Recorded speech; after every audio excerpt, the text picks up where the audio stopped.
The Senate will come to order. The senators will take their seats.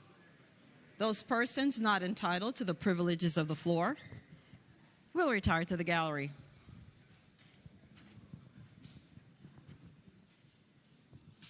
Good morning, senators. Good morning, guests. The senators and those in attendance, if you are able, please rise. We will be led in prayer this morning by the Reverend Quadricos Bernard Driscoll of Beulah Baptist Church in Alexandria. Following the prayer, if everyone will please remain standing, and we will be led in the Pledge of Allegiance to the flag of the United States of America by our Senate page, Sammy Higginbotham IV of Orange. Let us pray. Spirit of abundance, God of grace, Mother of hope, we pause now to remember the words of the author, Teilhard Shah, who said, "Stories are a communal currency of humanity." We remember the stories of the suffering of those in our community and world, and how so often we pass over and do not hear the stories of others. We pray now that whatever legislative decisions are made, may we be courageous enough to act where the lost, the least, and the left behind are part of the collective conscience. Remind our lawmakers of the words of the adage, all that is required for evil to flourish is for good people to do nothing. Thus, give those full of fear hope, and may we come to know grace so that our hearts will not be hardened to these other stories and the pain and suffering among us. Finally, dear Almighty God, impart upon these lawmakers and download into their biodata to truly know and embody love. For your love isn't just a feeling or sentimentality, for we know that love is a commitment to be there for others sacrificially. It's a conscious choice. And the sooner we rid ourselves of this notion that love is a feeling, the sooner we will know you, O God. And we will use that love to penetrate and to solve problems of this state, this country, and this world. This is our prayer. So above, so below, so it is. Amen. Amen. I pledge allegiance to the flag of the United States of America and to the republic for which it stands, one nation, under God, indivisible, with liberty and justice for all.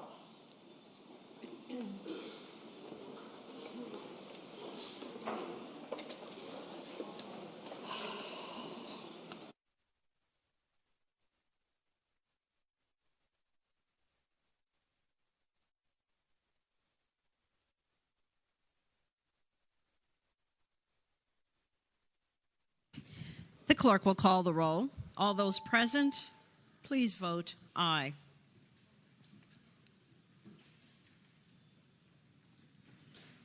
The clerk will close the roll. You have a quorum, Madam President. Senate Journal for Wednesday, March 6, 2024. The senator from Botetourt, Senator Head, moves that the reading of the journal be waived. Those in favor of waiving the reading of the journal will record their votes aye. Those opposed, no. Are the senators ready to vote? Have all the senators voted? Does any senator desire to change their vote? The clerk will close the roll. Ayes 36, noes 4. Ayes 36, noes 4. The reading of the journal is waived. The clerk...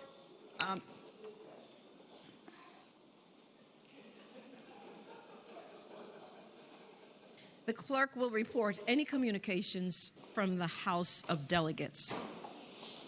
Chair recognizes Senator Sorovell, the senator from Eastern Fairfax County. Good morning, Madam President. Buenos días. Buenos dias, you too. Nada de nuevo. And I apologize for the senator from Charlottesville over here. And I move to waive reading of the House communication. The question is, shall the reading of the communication from the House be waived? Those in favor will record their votes aye. Those opposed, no. Are the senators ready to vote? Have all the senators voted? Does any senator desire to change their vote?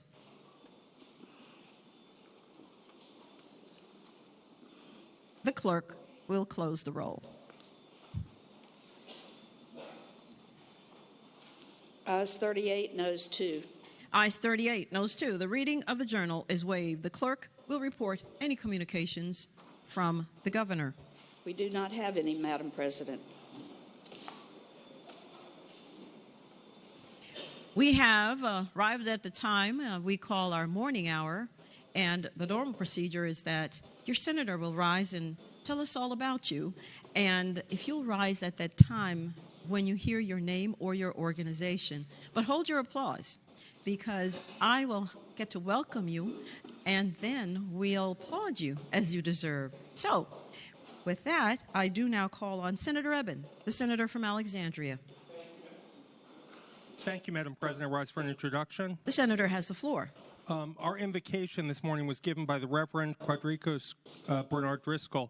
Reverend Driscoll has served as the pastor of the Beulah Baptist Church in Alexandria since 2017. Beulah Baptist Church celebrated its 160th anniversary last year and remains a cornerstone not only in Alexandria's history but also in its culture. And in addition to serving as a pastor, Reverend Driscoll is an adjunct professor of religion and politics at George Washington University and also works in government affairs in Washington, D.C. Through his policy work, Reverend Driscoll has worked to secure medical research funding and legislation for chronic disease patients, including the 21st Century Cares Act of 2016, which was signed into law by President Obama. Reverend Driscoll earned a Bachelor of Arts degree in political science from Morehouse College and a master's degree in theological studies and religion and society from Harvard University Divinity School. And I would ask, Madam President, that you please extend the warm welcome of the Senate to Reverend Driscoll. Good morning again, Reverend Driscoll. And your first name, Quadricos, I know I asked you the meaning of it, but it is so very interesting and apropos that I wanted to look it up again and tell the whole world. But I'd like to tell you to look it up. It's a very interesting name indeed. And we thank you for the sacrifices that you've made. So very many as you help others, and that you're a professor in religion and politics. I'm sure I'd like to be a fly on that wall for all those discussions. Thank you, sir, for all you do. Senators, let us give him the warm welcome of his Senate.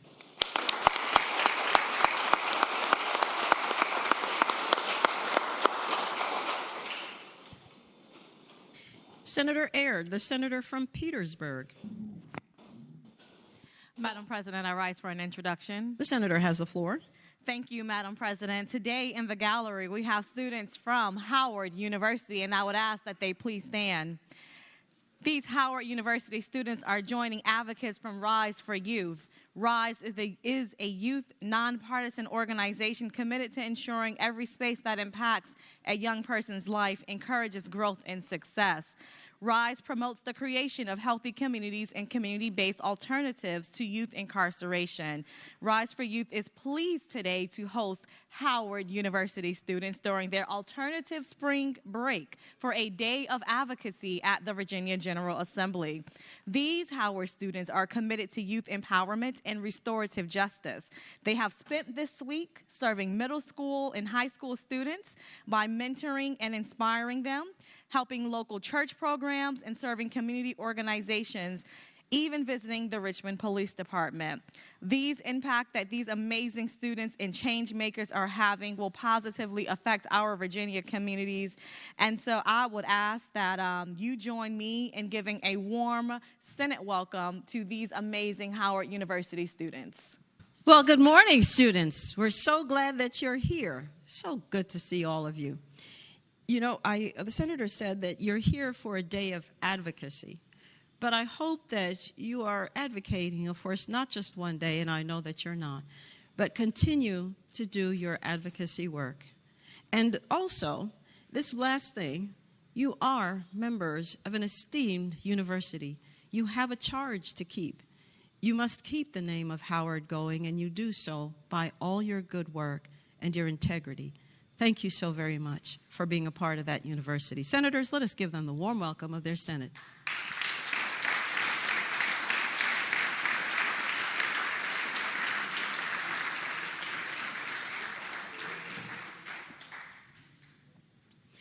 Senator Hackworth, the senator from Tazewell.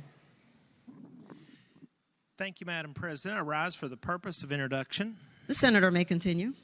Thank you, Madam President. In the gallery today, we have a couple of very special ladies that are relatives of my better half, and that is Shirley Tutane and Shelley Cook. They're from York County and Williamsburg, and they are here to see their state government in action. And Madam President, I would ask that you would help me give them the warm welcome of the Senate as they come here today. Good morning to you. And I'm going to piggyback on what the senator has said, that you're here to see your state government action. That's my line. But, you know, I was looking out of the window yesterday, and I was just watching the people walking around their capital. And in so many countries, we can't do that. But we get to do that in this country. And it is such, it just warmed my heart to see us walking and just feeling good about being here. So thank you for being a part of the legislative process. Senators, let us give them the warm welcome of their Senate.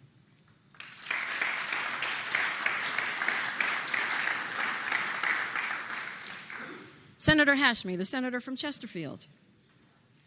Thank you, Madam President. I rise for the purpose of an introduction. The senator has the floor. Thank you, Madam President. Joining us in the gallery today are representatives from the Indian American Muslim Council of Central Virginia, and they are here today to spread a message of peace and justice for each of our offices.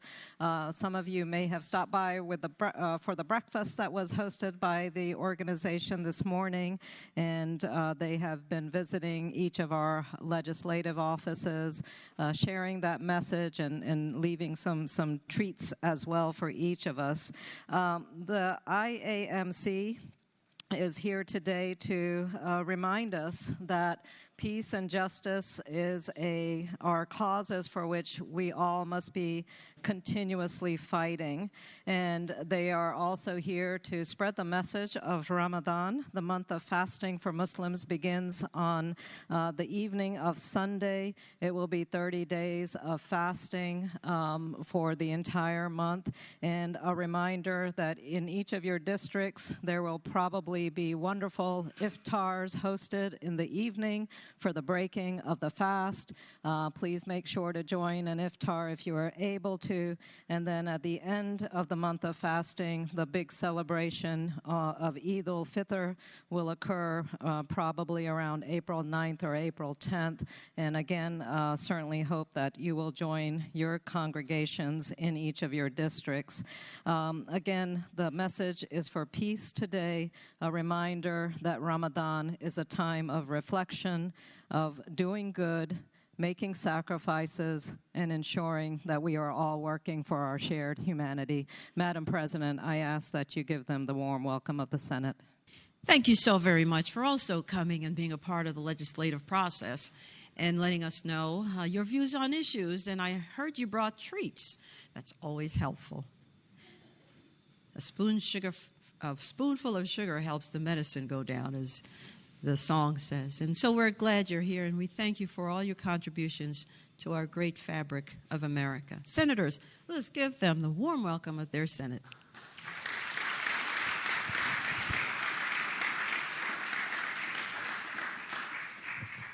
Senator McDougall, the senator from Hanover.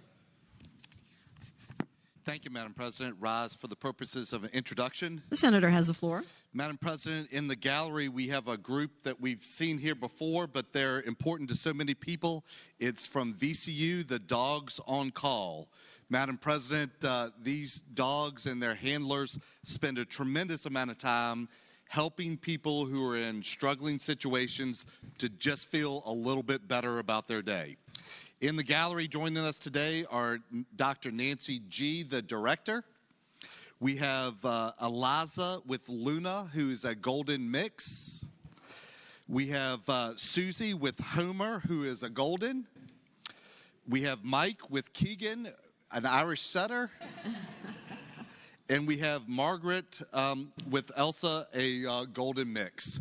Madam President, if you could give them the warm welcome of the Senate and thank them for their efforts to make the lives of people in challenging situations just a little bit better. We're so glad that you are here, and we're so glad that you've brought them with you. Indeed, dogs and cats and other pets, which I know these are not pets, but they do help us, don't they? We can give them a hug, and they'll hug us back, and they can sense when we need that. I wish that you were here every day, just walking around and letting us be able to touch and remind us that we're all humans. Thank you so very much for being a part of this program. Senators, let us give them the warm welcome of their Senate.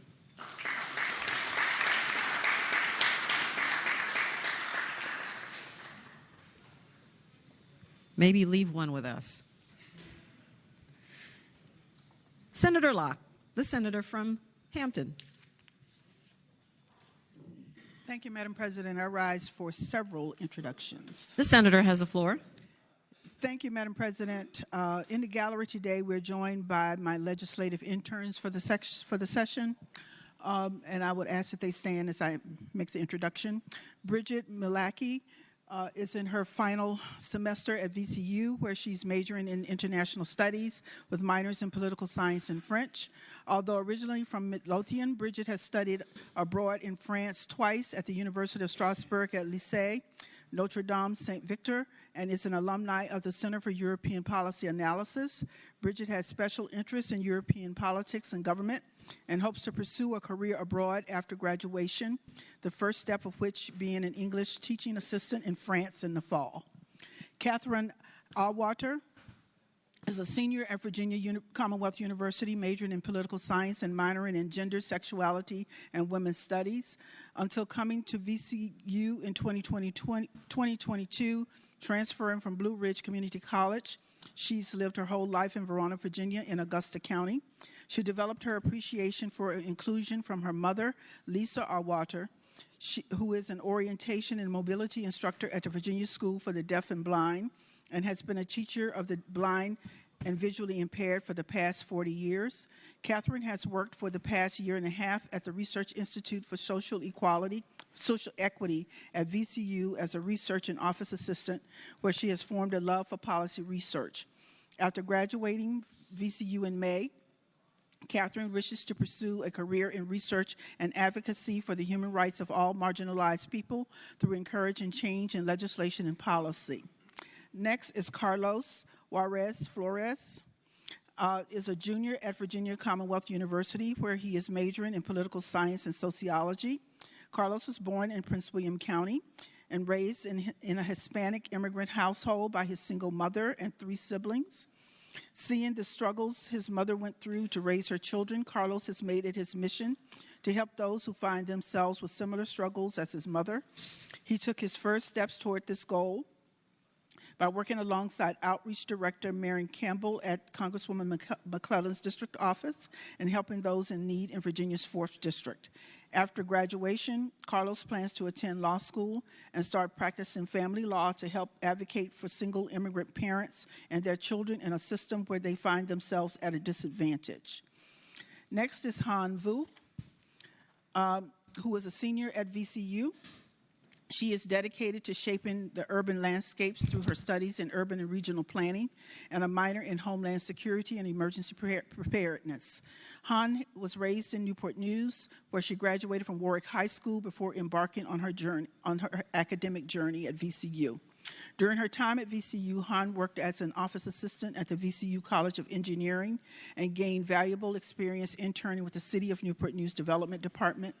With aspirations to serve her community, she is expected to graduate in May and is working as a city planner for the City of Hampton, where she should be, where she will continue her commitment to public service.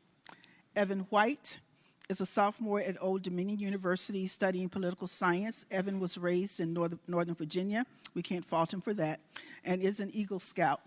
Utilizing a political science degree along with the experience and connections gathered from this internship, Evan intends to pursue a career in politics and government.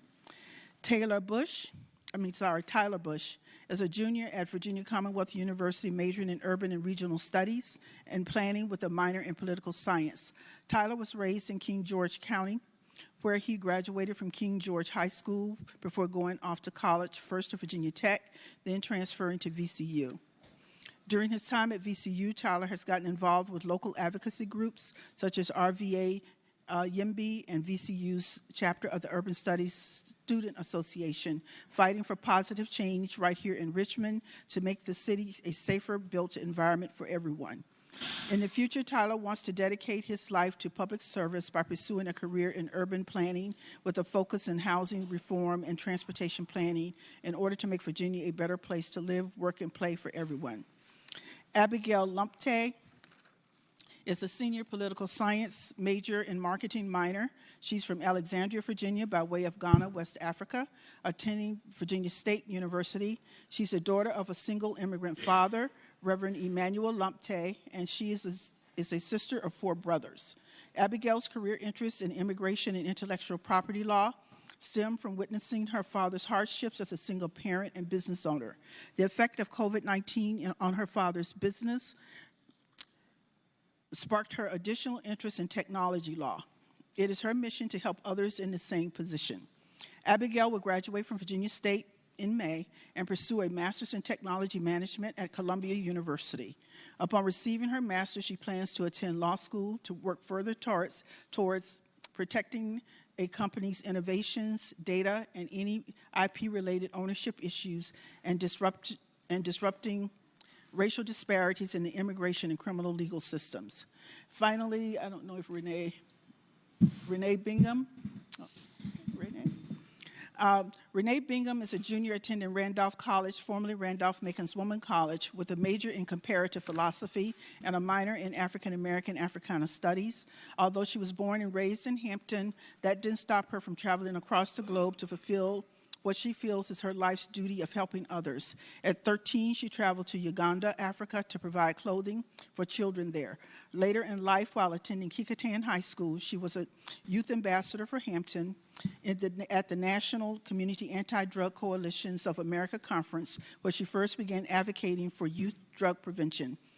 Renee plans on earning her law degree and becoming a criminal defense attorney, eventually leading a path in legislation where she hopes to sit here on this floor one day. Please join me in welcoming Team Locke. Good morning. Such a distinguished group of young people. I am jealous. I was not all that at your age, and you have your whole life ahead of you. So very proud that you're going to be our leaders of today, as you already are, and of course tomorrow in the years ahead. Thank you for helping the senator to be the best that she could be. We cannot do it without the very necessary help that you provide. Senators, let us give them the warm welcome of their Senate.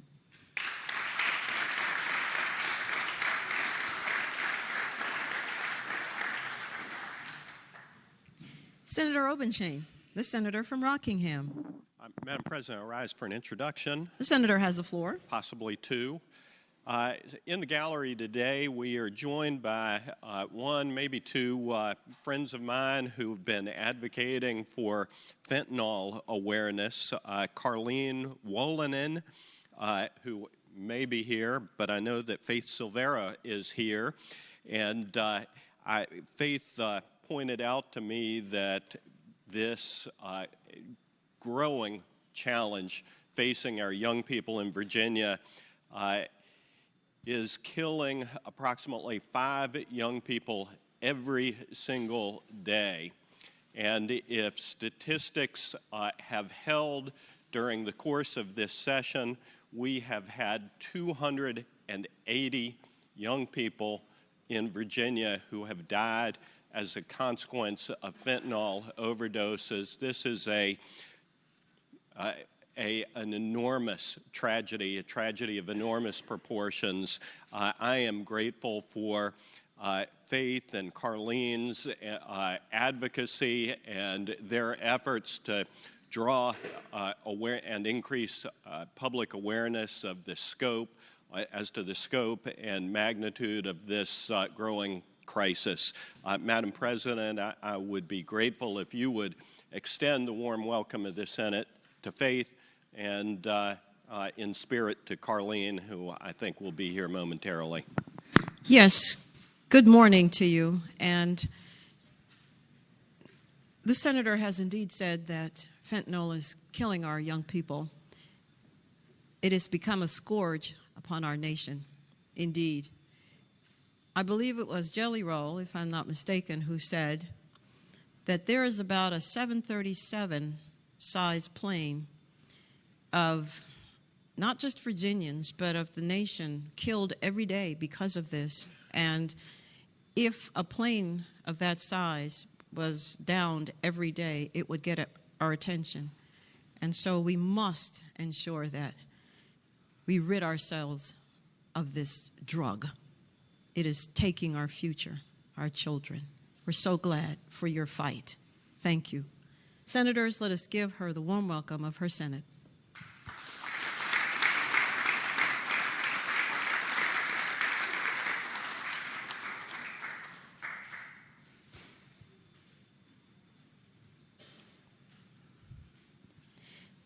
The junior senator from Enrico, Senator Van Valkenburg.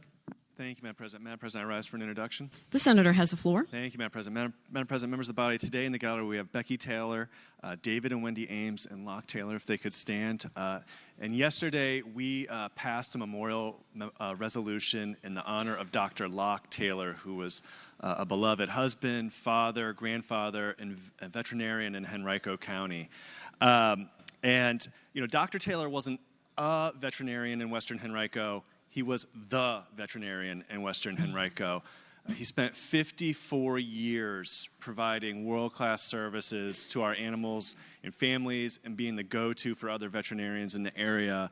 And he was more than that, of course. He was a traveler. He was an outdoorsman. He was a family man. But I'll say we spend a lot of time in this place talking about the people and the individuals and the institutions and businesses that knit together our communities. And I can't think of a better example than his practice. I've been going there for 20 years with my animals. I was there on Monday picking up medication for the animal whose life they saved 5 years ago. And I'll end with two observations that I think are the measure of the man. The first is that I've been going there for 20 years, and every time I would go in there and I would see Locke Taylor, you just felt like everything was going to be okay. He just had that demeanor to him. He had that way with people, with animals. It was really quite amazing. And the second thing I'll say is, I don't think I've gone into that place and not had the friendliest people that were willing to do anything to help you out. And the fact that the folks that worked with him and the folks that were there were so friendly and hardworking and thoughtful, I think is just a reflection of the type of business he ran and the type of person he was. And so I'd hope we would give them a warm Senate welcome.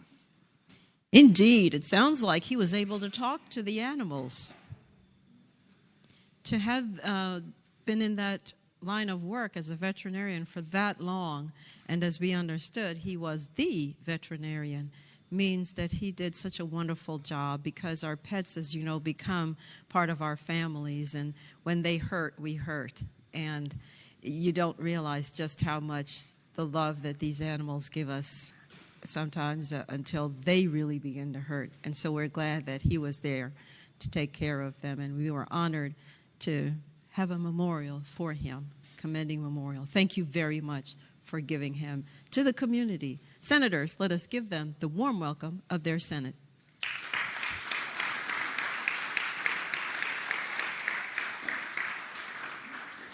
Senator Surraville, the senator from Eastern Fairfax County.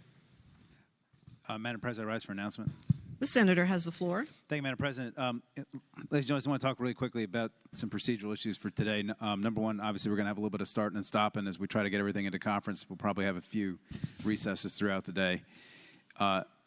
Also, I think it's important for everybody to recognize that our staff is going to be clerk staff's going to be communicating matters over to the House as quickly as they can.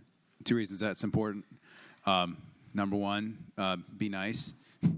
It takes time to do this stuff, and sometimes the House likes to, the other body likes to think delays are on our side instead of their side, and so don't believe what you hear from down the hall.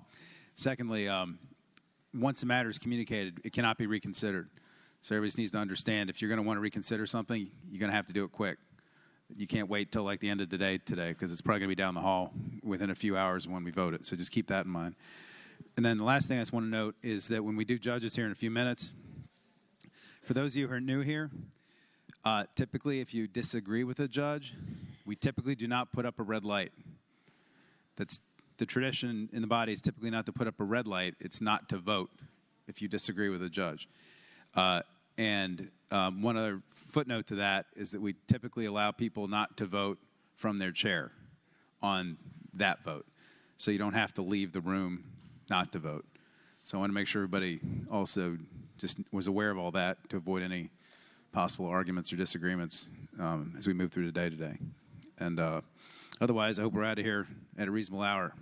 Thank you, Madam President.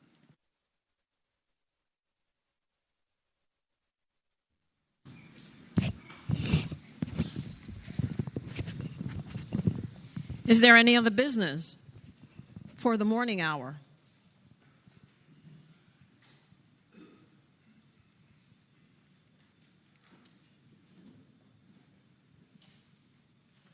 Hearing none, Chair recognizes again Senator Sorovell for the purposes of the joint order.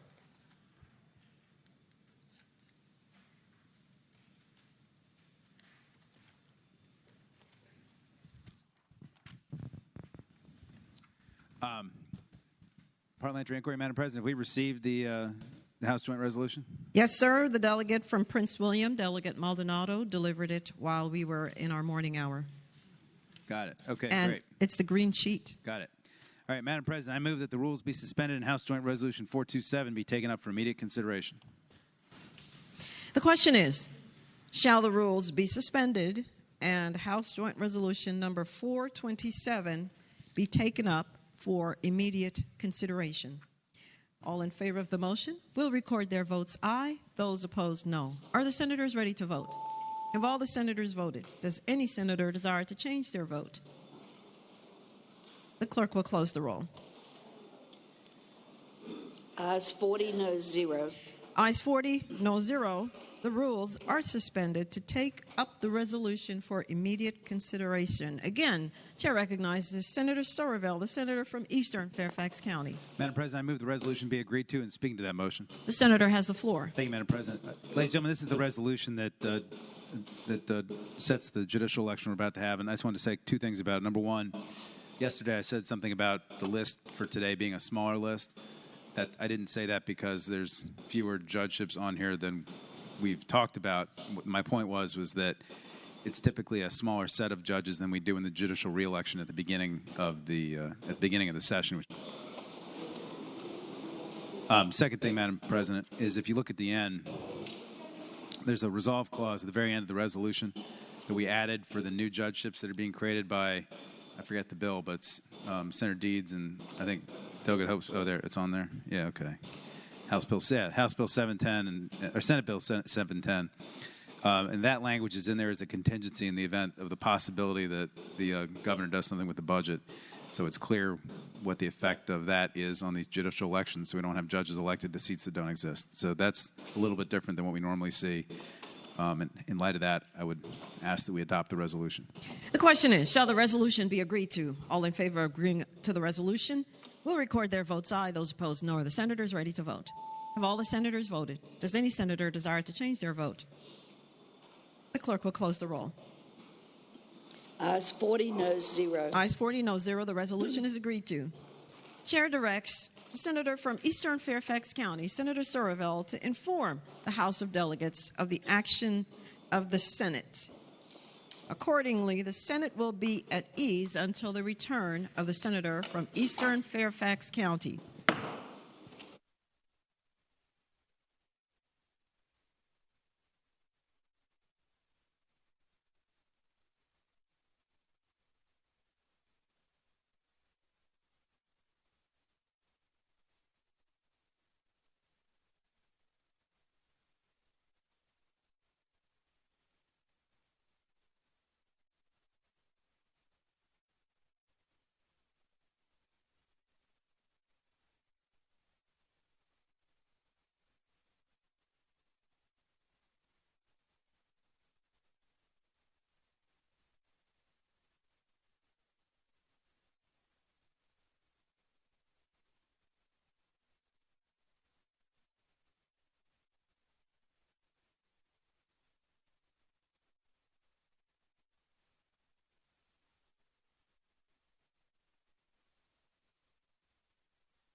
County having returned, the Senate will come to order. The time for the joint order for certain judicial elections has arrived, and the Senate, on its part, is ready to proceed with the execution of House Joint Resolution number 427.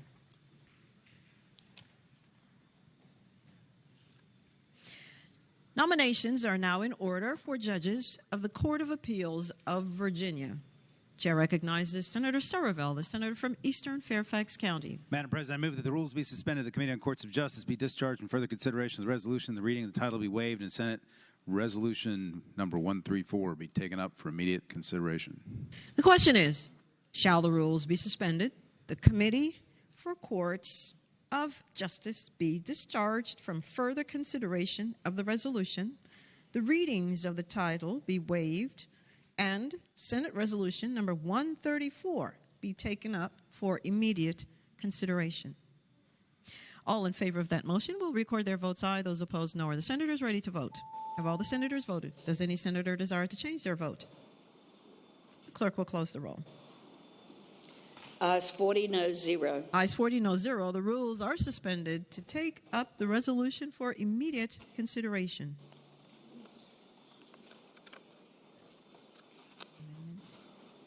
Okay. Chair again recognizes Senator Surreville. Madam President, I move that the resolution be agreed to.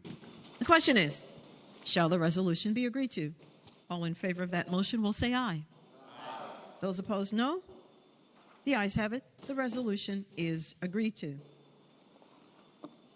Nominations are now in order for judges of the respective circuit courts. Chair again recognizes Senator Surreville, the senator from Eastern Fairfax County. Madam President, I move the rules be suspended, the Committee on Courts of Justice be discharged, and further consideration of the resolution, the readings and title be waived, and Senate Resolution number 135 be taken up for immediate consideration. The question is, shall the rules be suspended, the Committee for Courts of Justice be discharged from further consideration of the resolution, the readings of the title be waived, and Senate Resolution number 135 be taken up for immediate consideration? All in favor of that motion will record their votes aye. Those opposed, no. Are the senators ready to vote? Have all the senators voted? Does any senator desire to change their vote? The clerk will close the roll.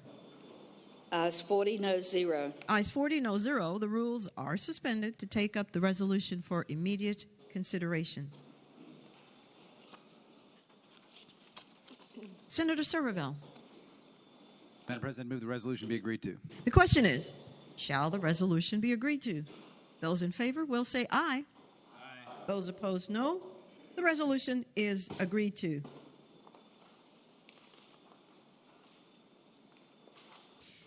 Again, nominations are now in order for judges of the respective general district courts.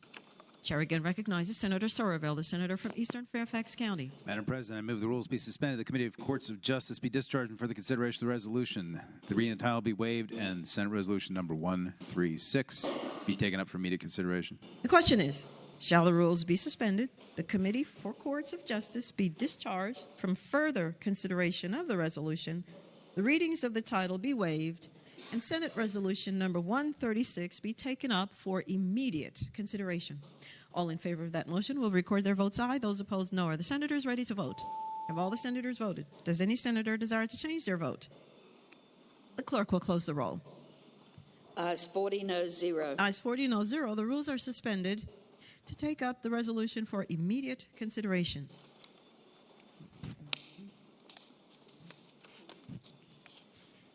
Chair again recognizes Senator Surreville. Madam President, I move the resolution be agreed to. Question is, shall the resolution be agreed to? Those in favor will say aye. Aye. Those opposed, no. The ayes have it. The resolution is agreed to. Nominations are now in order for judges of the respective juvenile and domestic relations district courts. Chair recognizes Senator Surreville, the senator from Eastern Fairfax County. Madam President, I move that the rules be suspended, the Committee of Courts of Justice be discharged from further consideration, the reading of the titles be waived, and that Senate Resolution number 137 be taken up for immediate consideration. The question is, shall the rules be suspended, the Committee for Courts of Justice be discharged from further consideration of the resolution, and the readings of the title be waived, and Senate Resolution number 137 be taken up for immediate consideration? As many as are in favor of that motion will record their votes aye. Those opposed, no. Are the senators ready to vote? Have all the senators voted? Does any senator desire to change their vote? The clerk will close the roll. Ayes 40, no 0. Ayes 40, no 0. The rules are suspended to take up the resolution for immediate consideration. Chair recognizes Senator Somerville. Madam President, I move the resolution be agreed to. The question is, shall the resolution be agreed to? Those in favor will say aye. Those opposed, no. The ayes have it. The resolution is agreed to.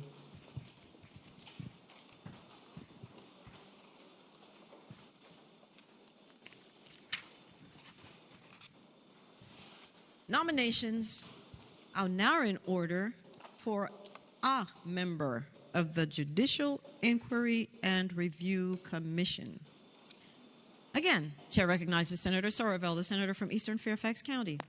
Madam President, I move that the rules be suspended, the Committee on Courts of Justice be discharged from further consideration, the reading of the titles be waived, and that Senate Resolution number 138 be taken up for immediate consideration. The question is, shall the rules be suspended and the Committee for Courts of Justice be discharged from further consideration of the resolution, the readings of the title be waived, and Senate Resolution number 138 be taken up for immediate consideration? All those in favor of that motion will record their votes aye. Those opposed, no. Are the senators ready to vote? Have all the senators voted? Does any senator desire to change their vote? The clerk will close the roll. Ayes 40, no 0. Ayes 40, no 0. The rules are suspended to take up the resolution for immediate consideration. Senator Somerville. I move the resolution be agreed to. The question is, shall the resolution be agreed to? Those in favor will say aye. Those opposed, no. The ayes have it. The resolution is agreed to. Chair again directs the senator from Eastern Fairfax County, Senator Somerville, au revoir, to inform the House of Delegates of the nominations that have been made by the Senate. The Senate will stand at ease until the senator returns.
Senator having returned. Pursuant to the joint order, it is now in order that the rolls be called. Senator Obenshain, the senator from Rockingham County. Madam President, as to Senate Resolution number 134, I would ask that the nominee on lines 6 and 7, 6 through 7, be removed from the block.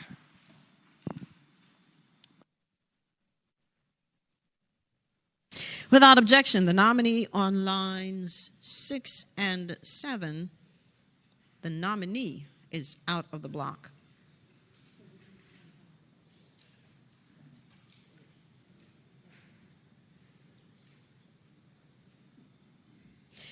The question is, all in favor of the nominee of the Senate on lines 4 and 5, is what he said, 6 and 7. The Honorable Stephen C. Frucci of Virginia Beach, as a judge of the Court of Appeals of Virginia, will record their votes aye, those opposed no. Are the senators ready to vote? Have all the senators voted? Does any senator desire to change their vote? The clerk will close the roll. Ayes 40, no 0. Ayes 40, no 0.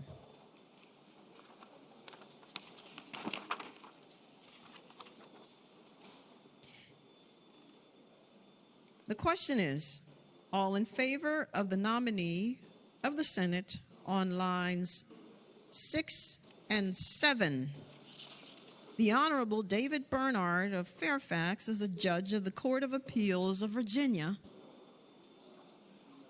to be a judge, will record their votes aye, those opposed no. Are the senators ready to vote? Have all the senators voted? Does any senator desire to change their vote? The clerk will close the roll. Ayes 21, no 0. Ayes 21, noes 0.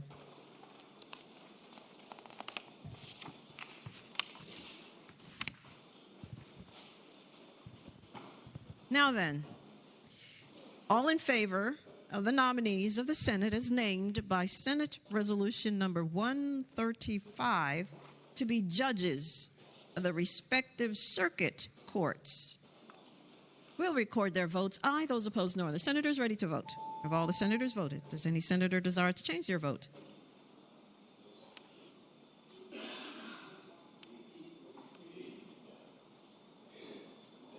The clerk will close the roll. Ayes 40, no 0. Ayes 40, noes 0.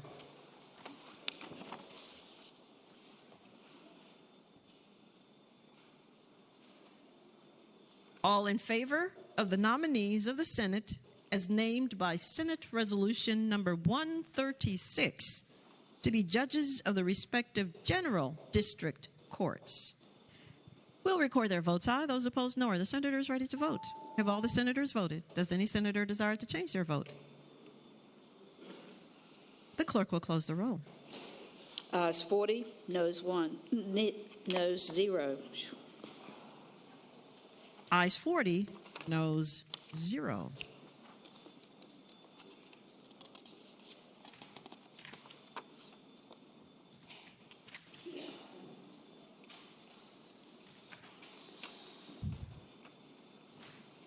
All in favor of the nominees of the Senate as named by Senate Resolution number 137 to be judges of the respective juvenile and domestic relations district courts will record their votes aye. Those opposed no. Are the senators ready to vote?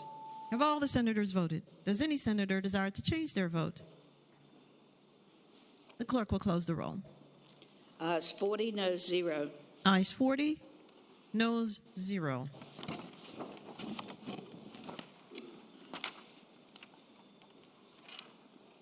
As many as are in favor of the nominee of the Senate as named by Senate Resolution number 138 to be a member of the Judicial Inquiry and Review Commission will record their votes aye. Those opposed, no. Are the senators ready to vote? Have all the senators voted? Does any senator desire to change their vote? The clerk will close the roll. Ayes 40, noes 0. Ayes 40, noes 0.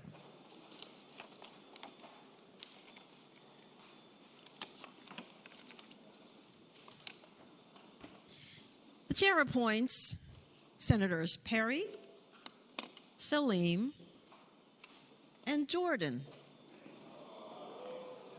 The committee on the part of the Senate to count and report the vote of each House in each case. The Senate will stand at ease until the committee returns.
The committee having returned, the joint order under House Joint Resolution number 427 will be resumed. The clerk will read the report of the committee to count the vote. The committee has reported as follows. Number of votes necessary to elect in the House of Delegates, 51, in the Senate, 21. Chair recognizes the senator from Eastern Fairfax County, Senator Somerville.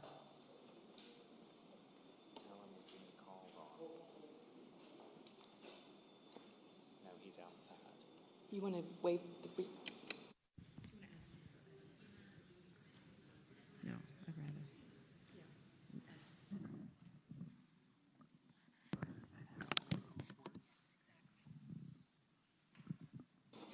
Chair recognizes Senator Eben, the senator from Alexandria.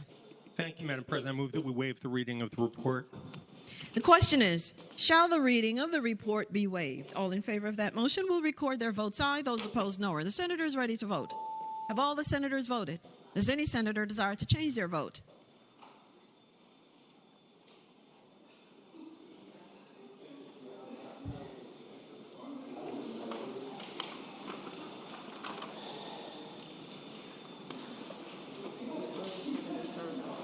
He's just right outside. He's just right in the vestibule.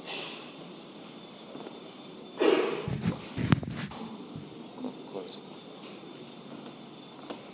The clerk will close the roll. Ayes 40, no 0. Ayes 40, no 0. The reading of the report is waived. Now then, those named in the report as having received the vote of a majority of the members elected to each house of the General Assembly are declared duly elected as judges of the Court of Appeals of Virginia, as judges of the respective circuit courts, general district courts, and juvenile and domestic relations district courts, and as a member of the Judicial Inquiry and Review Commission for the terms that have been set forth.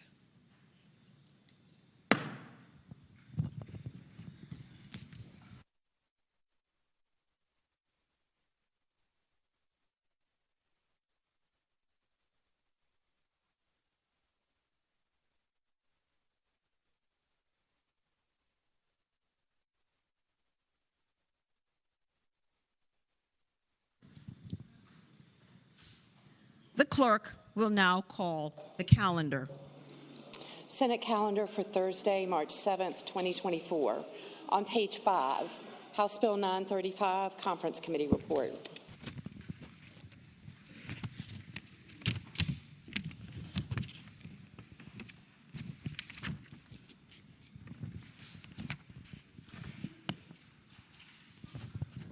Senator Locke, the senator from Hampton.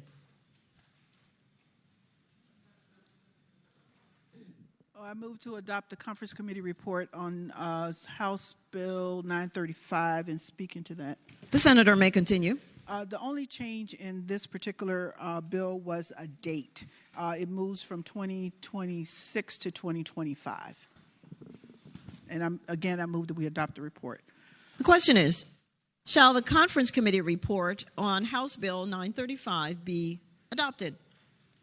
Those in favor of that motion will record their votes aye. Those opposed, no. Are the senators ready to vote? Have all the senators voted? Does any senator desire to change their vote? The clerk will close the roll. Ayes 40, no 0. Ayes 40, no 0. The Conference Committee report on Senate Bill 935 is adopted. On page 5, House Bill 960, Conference Committee report. Senator Williams-Graves, the senator from Norfolk.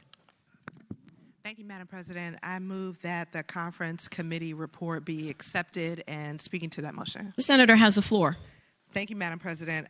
The conference committee report does two things. One, it reduces the original amount of the tax credit from $10 million to $7.5 million, and it also has a taxable year enactment date of January 1, 2025. So those individuals taking advantage of the tax credit in 2024 can file in 2025. And again, I renew my motion to accept the conference report.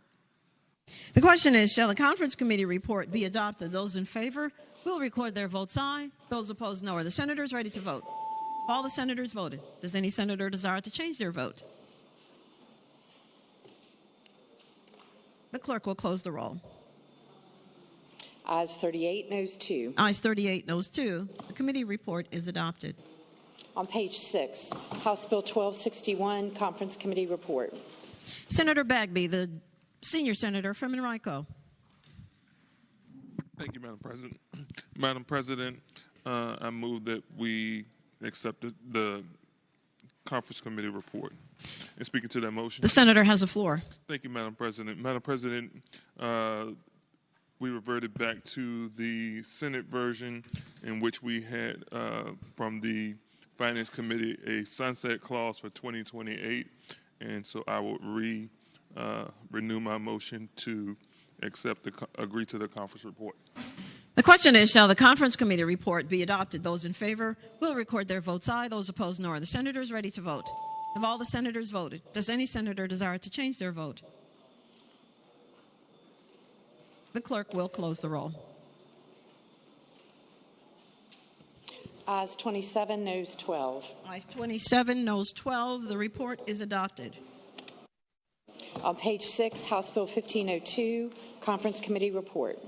The junior senator from Enrico, Senator Van Valkenburg. Thank you, Madam President. Madam President, members of the body, this is the same as my Senate bill that we passed. Your motion, Senator? I move that we adopt the conference report. And speaking to that motion. The senator has the floor. Thank you, Madam President. Madam President, members of the body, this is the same bill that we passed out of here 40-0 from my conference report that's about removing the sunset to allow localities to have a lower car tax assessment, and I move that we adopt the conference report. The question is, shall the conference committee report be adopted? Those in favor will record their votes aye. Those opposed, no. Are the senators ready to vote?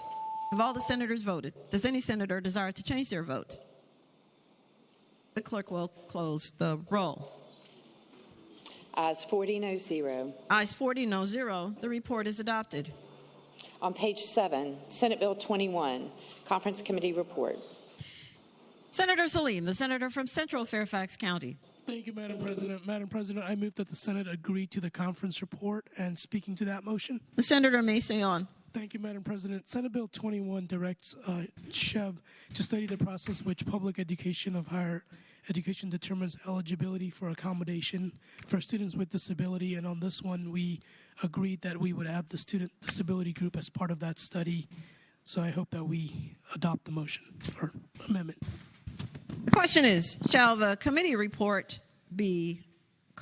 committee report be adopted? Those in favor will record their votes aye. Those opposed, no. Are the senators ready to vote? All the senators voted. Does any senator desire to change their vote? The clerk will close the roll. Ayes 40, no 0. Ayes 40, no 0. The report is adopted. Page 9, Senate Bill 314. Senator Rome, the senator from Western Prince William. Thank you, Madam President. Madam President, I move adoption of the conference report and speaking to that motion. The senator may say on. Thank you, Madam President. Madam President, members of the body, the Senate has prevailed, and this is the original version of the bill that passed out of this chamber unanimously. So with that, I again renew my motion to adopt the conference report. The question is, shall the conference committee report be adopted? Those in favor will record their votes aye. Those opposed, no. Are the senators ready to vote?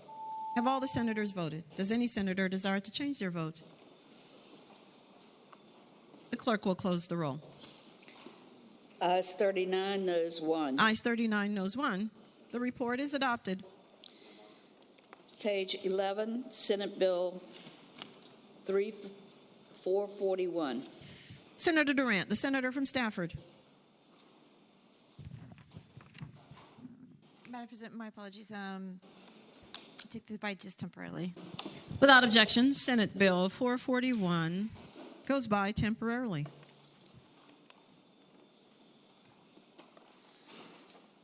Page 12, Senate Bill 498. Senator Carol Foy, senator from Eastern Prince William. Thank you, Madam President. Madam President, I move that the Senate accede to the House. Adopt? I'm sorry, that they adopt the conference committee report. And speaking? And speaking to this. The senator has the floor. Thank you. There were two main provisions that was in the school overdose and notification bill, and in order to find some type of peace in the valley, we've made it a little bit more broader for Virginia Department of Education to determine what the parameters of notification would be. So I ask that we adopt the conference committee report. The question is, shall the conference committee report be adopted? Those in favor will record their votes aye. Those opposed, no. Are the senators ready to vote? Have all the senators voted? Does any senator desire to change their vote? The clerk will close the roll. Ayes 40, no 0. Ayes 40, no 0. The conference committee report is adopted. Page 13, Senate Bill 536. Senator Bagby, the senior senator from Enrico. Senator Marsden. Thank you, Madam President. Madam President, I move that the Senate agree to the conference committee's report. Speaking to that motion. The senator has the floor. Madam President, this is the same. It simply adds back on the sunset clause for 2028, and I renew my motion. The question is, shall the Senate adopt the conference committee report? Those in favor will record their votes aye. Those opposed, no. Are the senators ready to vote? Have all the senators voted? Does any senator desire to change their vote? The clerk will close the roll. Ayes 40, no 0. Ayes 40, no 0. The report is adopted. Page 13, Senate Bill 556. The senator from Norfolk, Senator Williams Graves. Thank you, Madam President. I rise to request that we accept the conference report on Senate Bill 556 and speaking to that motion. The senator has the floor. Thank you, Madam President. Senate Bill 556 is the same as House Bill 960 on page 5 that we passed 2 minutes ago. And I renew my motion to pass the conference report. The question is, shall the conference committee report be adopted? Those in favor will record their votes aye. Those opposed, no. Are the senators ready to vote? Have all the senators voted? Does any senator desire to change their vote? The clerk will close the roll. Ayes 39, noes 1. Ayes 39, noes 1. The report is adopted. Page 15, Senate Bill 649. Senator Salim, the senator from Central Fairfax County. Thank you, Madam President. Madam President, I move that the Senate agree to the conference committee report and speaking to that motion. The senator has the floor. Thank you, Madam President. This bill has to do with the line of duty acts, specifically addressing the payment of benefits to certain beneficiaries. Originally, this is set at $25,000, has not been increased for years. We had a different amount between the House and the Senate, and we came to $75,000 as the beneficiary eligible number, and I hope that we agree to the conference report. The question is, shall the conference committee report be adopted? Those in favor will record their votes aye. Those opposed, no. Are the senators ready to vote? Have all the senators voted? Does any senator desire to change their vote? The clerk will close the roll. Ayes 40, no 0. Ayes 40, no 0. The report is adopted. Page 15, Senate Bill 657. The senator from Orange, Senator Reeves. Thank you, Madam President. I move that we adopt the conference committee report. And speaking to that, the senator has the floor. Ladies and gentlemen of the chamber, the bill is now in the exact form that we passed HB 1349 out of here 40 to nothing. The bill will change the code to use an overarching definition of performing arts facilities and allow newly constructed performing arts facilities to go straight to the ABC for permitting purposes. It also will clean up existing codes surrounding sports facilities and accomplish the same thing with their license. Ask the bill to pass. The question is, shall the conference committee report be adopted? Those in favor will record their votes aye. Those opposed, no. Are the senators ready to vote? Have all the senators voted? Does any senator desire to change their vote? The clerk will close the roll. Ayes 40, no 0. Ayes 40, no 0. The report is adopted. Returning to page 11, Senate Bill 441. Senator Durant, the senator from Stafford. Madam President, I move that the Senate agree to the conference committee report and speaking that motion. Senator has the floor. Madam President, SB 441 now conforms to the House bill. I don't have that number in front of me, that will allow school boards to respond within 10 working days of receiving a request for employment verification of a former employee of the school board when such verification is sought by another school board. As used in this section, working day means every day except Saturday, Sunday, and legal state and federal holidays. I move that we accept it. The question is, shall the conference committee report be adopted? Those in favor will record their votes aye. Those opposed, no. Are the senators ready to vote? Have all the senators voted? Does any senator desire to change their vote? The clerk will close the roll.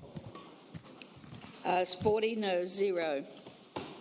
Ayes 40, no 0. The report is adopted.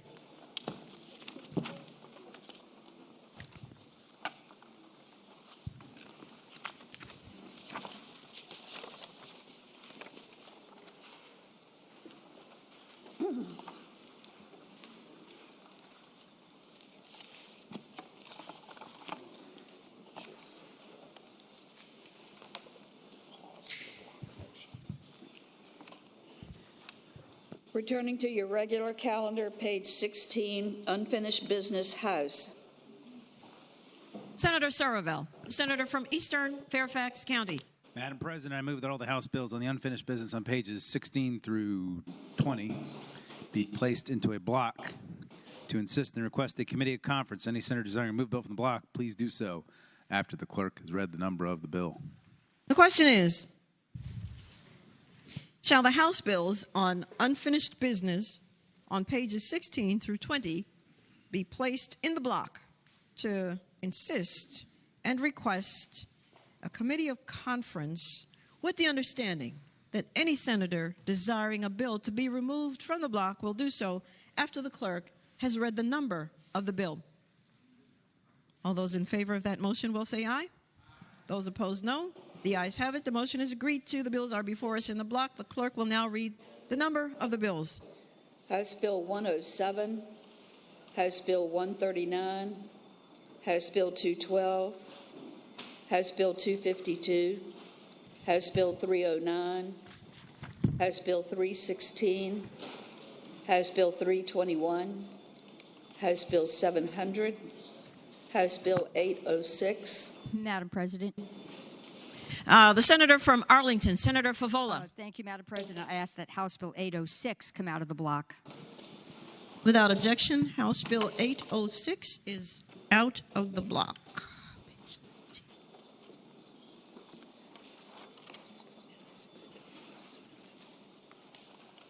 House Bill 972, House Bill 1098.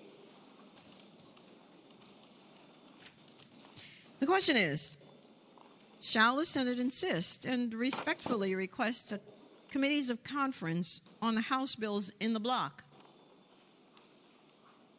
That is, all bills except for House Bill 806 on page 19, which is out of the block.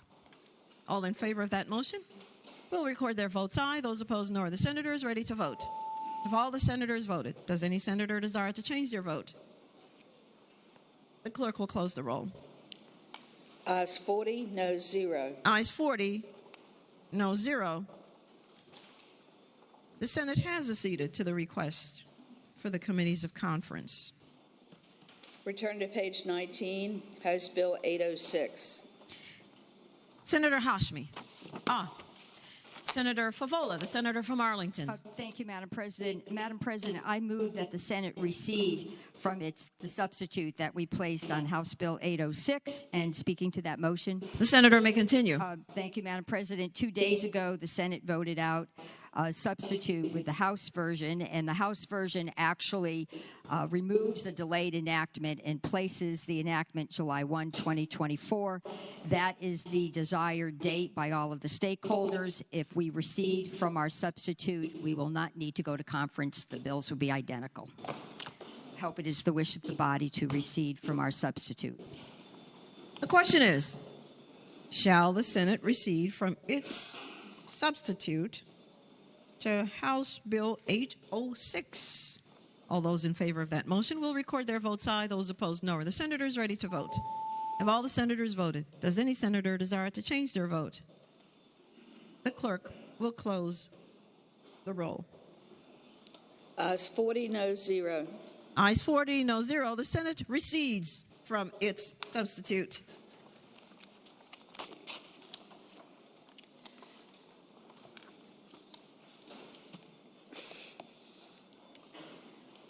On House Bill 62, conferees on the part of the Senate is named by the Chair of Agriculture, Conservation, and Natural Resources, Senator Marsden, are Senators Favola, Pekarsky, and Stanley. House Bill 102, conferees on the part of the Senate is named by the Chair of Courts of Justice, Senator Servell, are Senators Perry, Salim, and Stanley.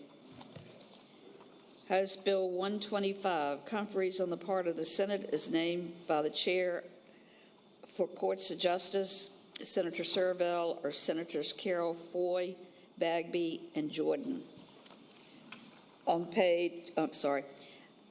House Bill 310, conferees on the part of the Senate is named by the Chair for Courts of Justice, Senator Servell, or Senators Deeds, Carol Foy, and Obenshain. House Bill 555, conferees on the part of the Senate is named by the Chair of Rehabilitation and Social Services, Senator Favola, or Senators Marsden, Salim, and Head. House Bill 596, conferees on the part of the Senate is named by the Chair of Agriculture, Conservation, and Natural Resources, Senator Marsden, or Senators Perry, Salim, and Stewart. House Bill 893, conferees on the part of the Senate is named by the Chair for Courts of Justice, Senator Servell, or Senators Boysko, Bagby, and McDougall. House Bill 509, conferees on the part of the Senate is named by the Chair of Education and Health, Senator Hashmi, or Senators Favola, Boysko, and Head. House Bill 1083, conferees on the part of the Senate as named by the Chair of General Laws and Technology, Senator Eben, or Senators Van Valkenburg, Hashmi, and Jordan. On House Bill 1087, conferees on the part of the Senate is named by the Chair of Finance and Appropriations, Senator Lucas, or Senators Lucas, Locke, and Hashmi. On House Bill 1125, conferees on the part of the Senate is named by the Chair of General Laws and Technology, Senator Eben, or Senators Locke, Aird, and Pillion. On House Bill 1174, conferees on the part of the Senate is named by the Chair for Courts of Justice, Senator Servell, or Senators Salim, Deeds, and Jordan. House Bill 1457, conferees on the part of the Senate is named by the Chair of Finance and Appropriations, Senator Lucas, or Senators Carol Foy, Boysko, and Stewart.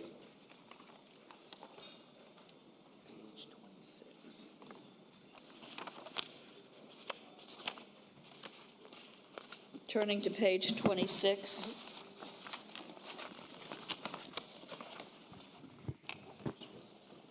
Unfinished business, Senate. Senate Bill 131 has passed the House with a substitute. Senator Mulcahy, the senator from Mecklenburg. Madam President, I move that the Senate concur with the House substitute in speaking to that motion. The senator has the floor.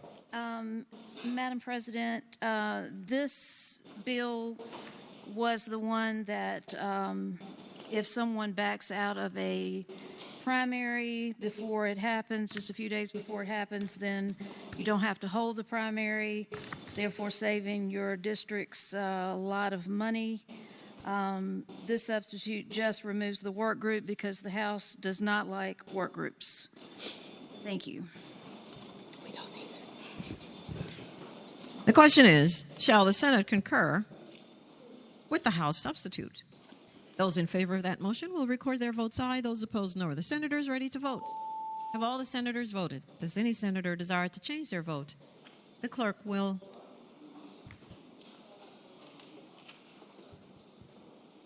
close the roll. Ayes 40, no 0. Ayes 40, no 0. The Senate concurs. Senate Bill 300 has passed the House with a substitute. The junior senator from Virginia Beach, Senator Rouse. Thank you, Madam President. I move that the Senate concur with the House substitute in speaking to that motion. The senator has the floor. Thank you, Madam President. The substitute that the House has put on this bill just basically brings it back into an alignment of how the Senate, how it left the Senate, in terms of it requires the general registrar to provide notice prior to canceling a voter's registration regardless of the reason for such cancellation, and also requires that the creation of a cancellation record when a voter's registration is canceled, and that such records are public record in accordance with state and federal law. With that, Madam President, I move that the bill pass. The question is, shall the Senate concur with the House substitute? Those in favor will record their votes aye. Those opposed, no. Are the senators ready to vote? Have all the senators voted? Does any senator desire to change their vote? The clerk will close the roll. Ayes 21, noes 19. Ayes 21, noes 19. The Senate concurs. Senate Bill 301 has passed the House with a substitute. Senator DeSteff, the senior senator from Virginia Beach. Thank you, Madam President. I'm going to move that we reject the House substitute and put it into conference, and I'd like to explain that. The senator has the floor. So, Madam Chair, they did everything that we did in the Senate. They copied it. They were happy with that, but they put a reenactment clause on it. So we're going to go to conference and see if we can take out the reenactment clause. With a recommendation that it be rejected, the question is, shall the Senate concur with the House substitute? Those in favor will record their votes aye. Those opposed, no. Are the senators ready to vote? Have all the senators voted? Does any senator desire to change their vote? With a recommendation that it be rejected, the clerk will close the roll. Ayes 0, noes 40. Ayes 0, noes 40. The House substitute is rejected. Senate Bill 364 has passed the House with a substitute. Senator Eben, the senator from Alexandria. I move we concur with the House substitute and speak to that motion. The senator has the floor. The House substitute just broadens the list of folks who are protected under this bill to make it clear that we include the Commissioner of Elections with election officials and persons employed by the Department of Elections or in the Office of a General Registrar. Again, I move we concur with the House substitute. The question is, shall the Senate concur with the House substitute? Those in favor will record their votes aye. Those opposed, no. Are the senators ready to vote? Have all the senators voted? Does any senator desire to change their vote? The clerk will close the roll. Ayes 20, noes 19. Ayes 20, noes 19. The Senate concurs. Senate Bill 428 has passed the House with a substitute. Senator Van Valkenburg, the junior senator from Enrico.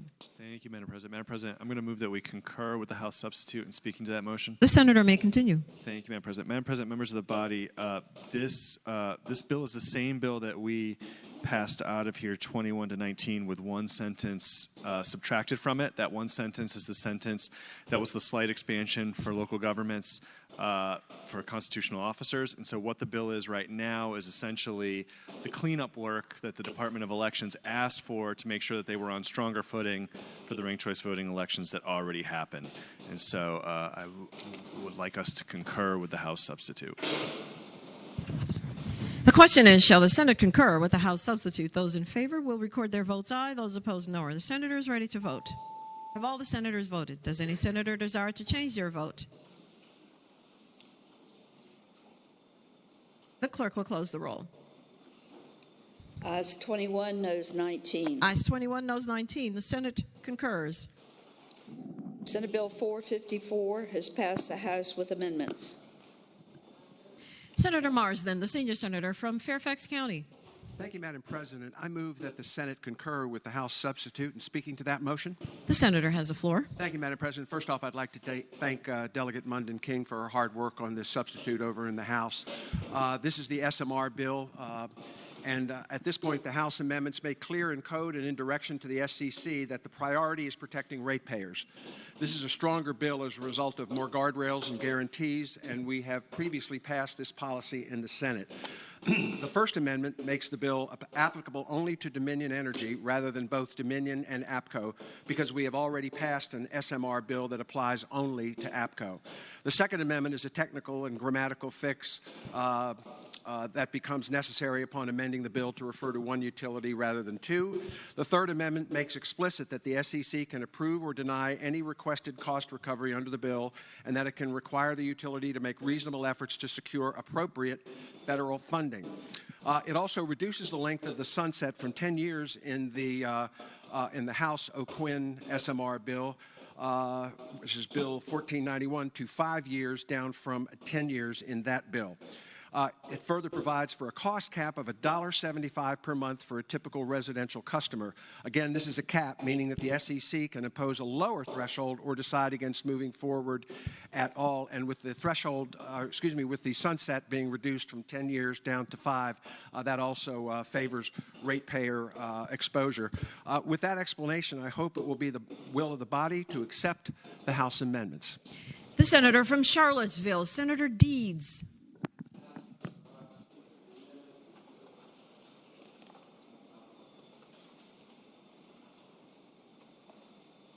I rise to speak to the amendments in the bill. The senator has the floor. Ladies and gentlemen, or members of the Senate, you'll recall that when this bill came up, I spoke against it. And I don't want there to be any illusions. I don't anticipate a different vote. The amendments absolutely do make the bill better. This is still something that has to go before the SEC. This applies only in the Dominion territory. The $1.75 cap is important because it will limit costs. Yesterday on the floor, the House of Delegates, there was a representation that the cost would be limited to around $250 million over 5 years. Well, I was curious about that, so I asked the State Corporation Commission to give me an estimate for the residential costs over 5 years. From the director of the Utility Accounting and Finance Department, she told me that $1.75 residential customers will be $100 to $110 million a year. For 5 years, that's $500 to $550 million that are going to be taxed to our residential customers without any guarantee of 1 watt of electricity being generated. So those of you who don't like to impose additional costs on your taxpayers, with this bill, you are authorizing the State Corporation Commission to pass on $500 million worth of costs without any guarantee of any electric power. Thank you. Senator Rowe, the senator from Western Prince William. Thank you, Madam President. I rise to speak to the bill. The senator may continue. Thank you, Madam President. Madam President, first I just want to say that I actually really respect where the patron is coming from on this, because he's recognizing the large issue that we're having in terms of that we have a major energy crunch in Virginia, as we're having across the country right now, and he's trying to come up with what are we going to do about that, right? I respect that, and I have no qualm in that regard.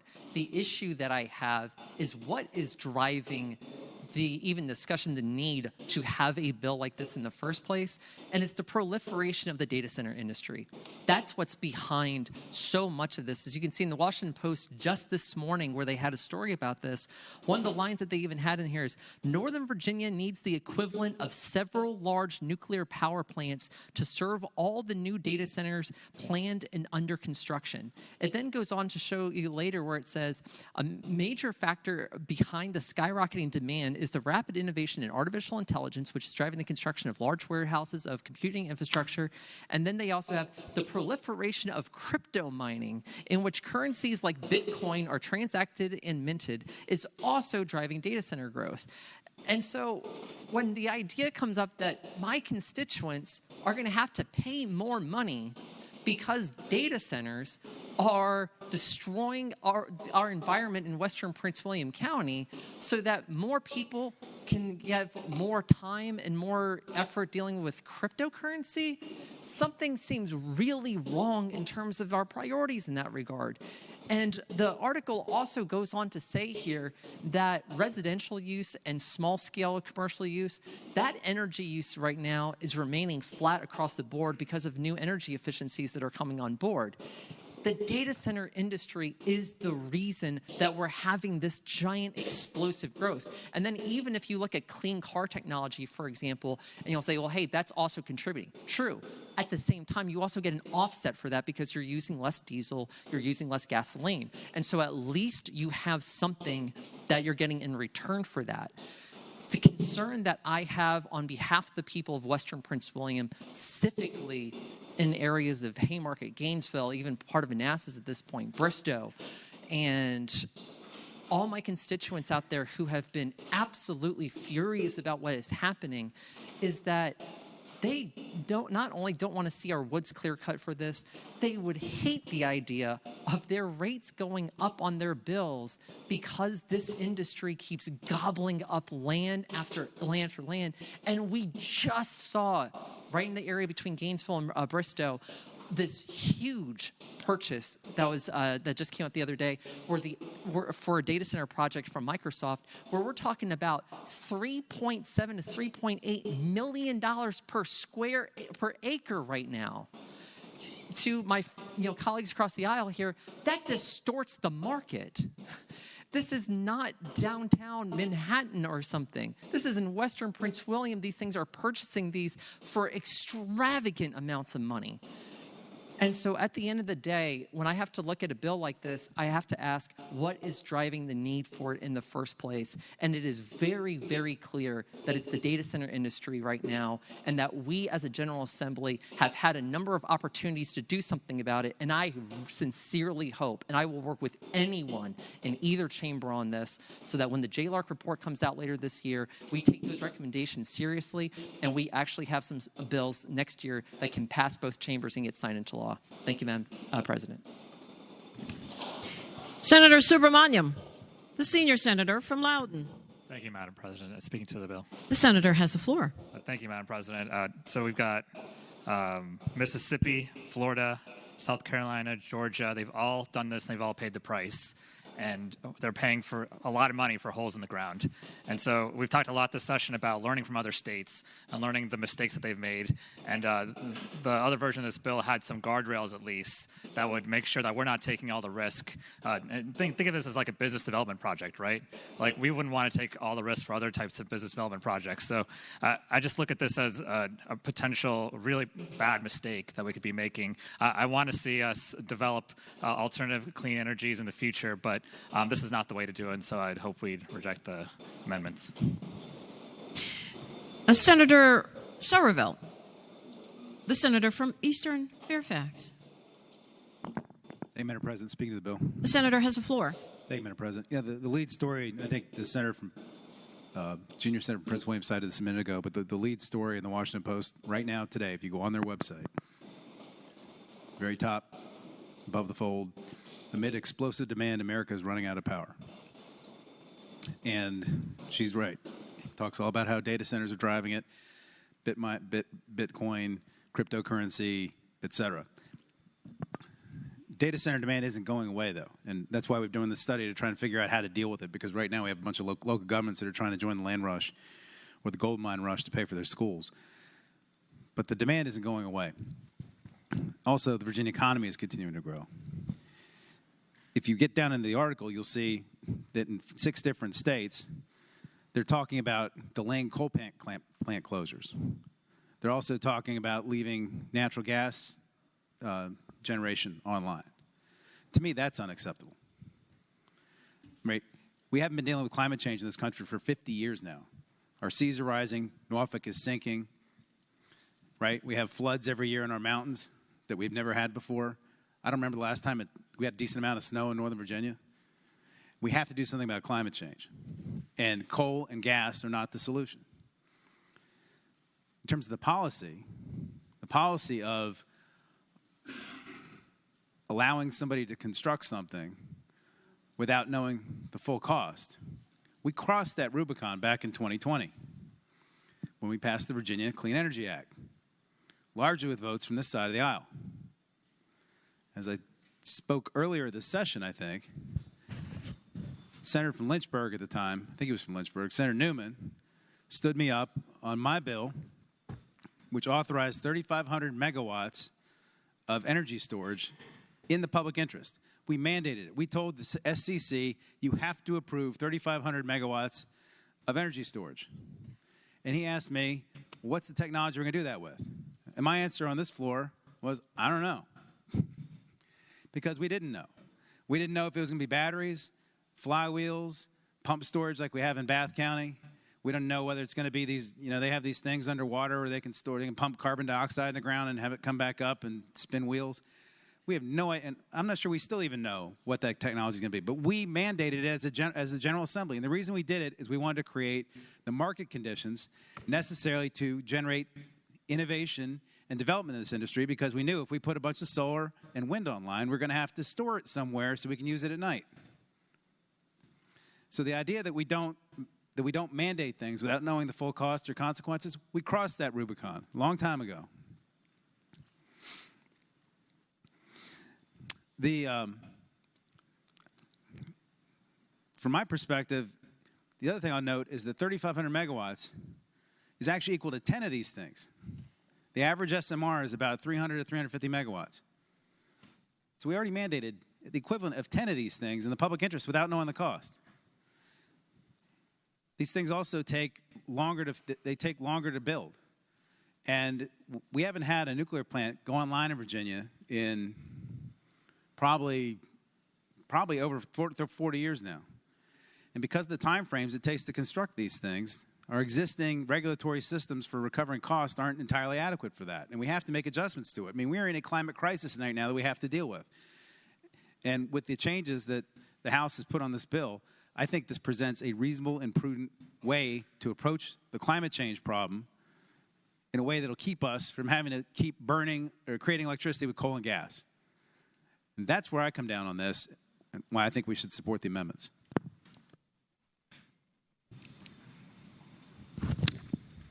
The senior senator from Prince William, Senator McPike.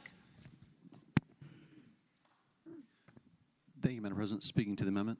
The senator may continue. I'd also agree with the comments from the senator from Charlottesville, as well as Western Prince William to some extent, in that costs and the way we look and what the amendments have done are somewhat helpful, and I think it is going in the right direction.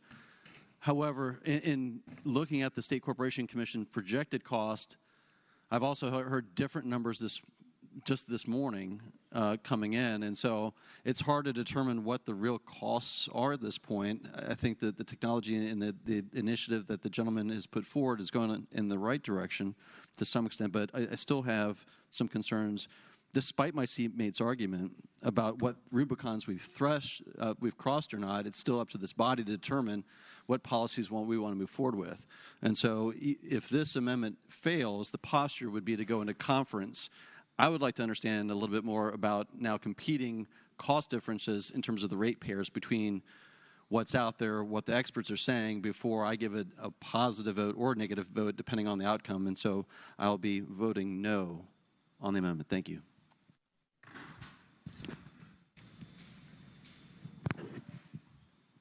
The question is? Madam President? Senator Marsden. Thank you, Madam President. If no one else wishes to speak. The senator may continue. Thank you, Madam President. The Clean Economy Act is serious business. And since that was passed in 2020, the demand for electricity, as the senator from Eastern Fairfax has explained, has exploded. With data centers, with the upcoming introduction of artificial intelligence and the need for computing power in that area, the mining that is going on in terms of cryptocurrency. My understanding is, and I don't know all the details, but that we spoke this morning with the environmental community, and we did come up with a number of $280 million, because not all the costs would be borne necessarily by the ratepayers. And the the issue here is we need to get going with this. The federal government has already got a bill that's worked its way through Congress, and there's one in the Senate, the United States Senate right now, to speed up this process. They are recognizing the cliff we are approaching in terms of energy for this country. It's important that we get this process going. It takes a number of years to get this done, to get through the federal processes here. And again, this is entirely within the control of the SCC. And we have just appointed 2 new members. We have a full staff up there. We're ready to go and to make these decisions as we go forward, as information changes. It's important to the economy of Lynchburg, Virginia, where we have a number of several companies that involve themselves and could be a serious player in this, improving our state's economy. And I think it's important. We have already passed this policy, and these amendments just improve it. We've all agreed that they improve it, and I urge everyone, let's get this going, and let's accept these House amendments and get this in front of the governor. Thank you. The question is, shall the Senate concur with the House amendments? Those in favor will record their votes aye. Those opposed, no. Are the senators ready to vote? Have all the senators voted? Does any senator desire to change their vote? The clerk will close the roll. Ayes 26, noes 14. Ayes 26, noes 14. The Senate concurs.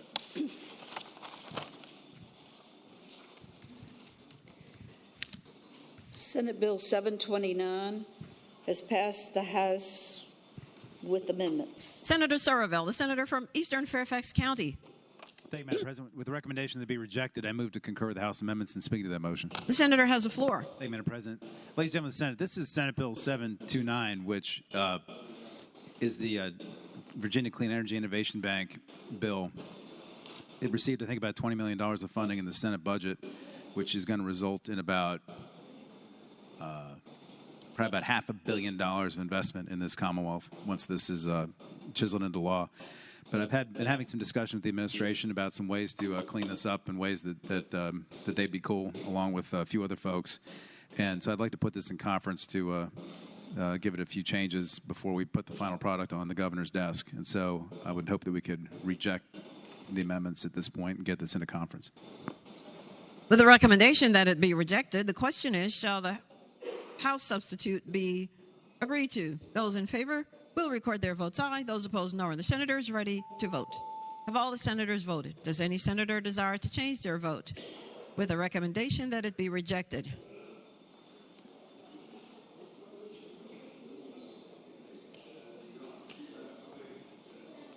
The clerk will close the roll. Ayes 0, noes 40. Ayes 0, noes 40. The substitute with amendments is rejected. Senate Bill 18.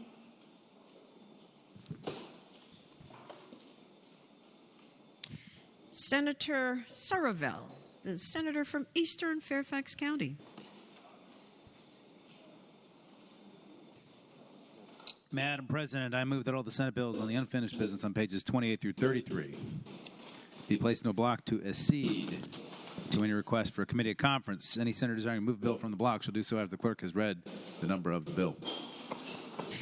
The question is, shall the Senate bills on unfinished business on pages 28 through 33 be placed in the block to accede to a request for a committee of conference, with the understanding that any senator desiring a bill to be removed from the block will do so after the clerk has read the number of the bill? All those in favor of that motion will record their votes aye. Those opposed, no. Are the senators ready to vote? It's just a voice vote. It's recorded. She needs to put it. Oh, that's right. It's a voice vote. Gotcha. All those in favor of that motion will say aye. Those opposed, no. The ayes have it. The motion is agreed to. The bills are before us in the block. The clerk will now read the number of the bills. Senate Bill 18, Senate Bill 80, Senate Bill 350, Senate Bill 388, Senate Bill 461, Senate Bill 488, Senate Bill 496, Senate Bill 504, Senate Bill 586, Senate Bill 597, Senate Bill 726, Senate Bill 737.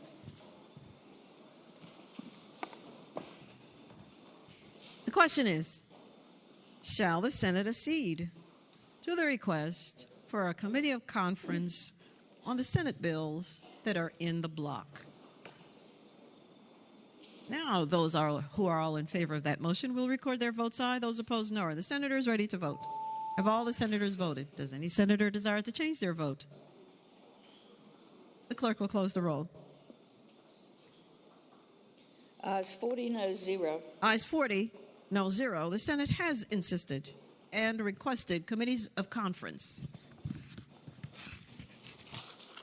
Conferees on the part of the Senate on Senate Bill 18 is named by the Chair of General Laws and Technology, Senator Eben, or Senators Locke, McPike, and Reeves. Senate Bill 80, conferees on the part of the Senate is named by the Chair of Rehabilitation and Social Services, Senator Favola, or Senators Favola, Williams-Graves, McDougall. Senate Bill 350.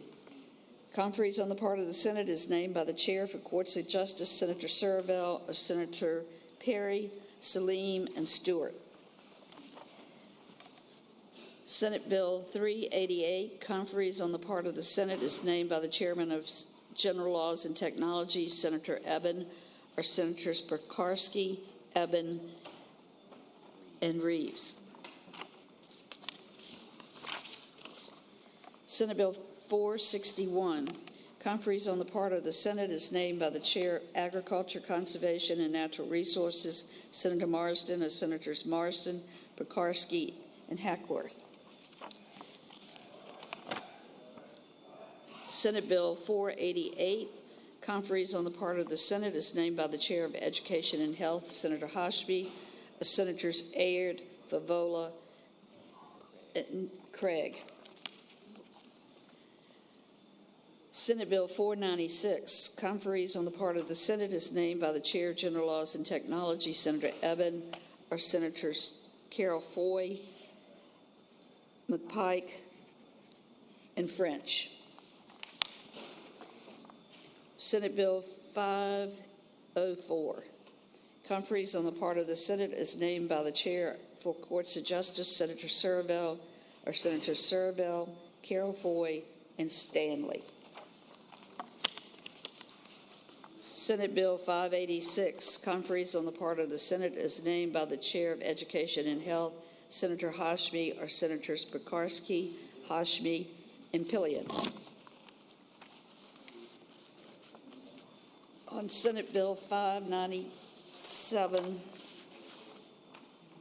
conferees on the part of the Senate is named by the Chair of General Laws and Technology, Senator Eben, or Senators McPike, Subramanian, and Hackworth.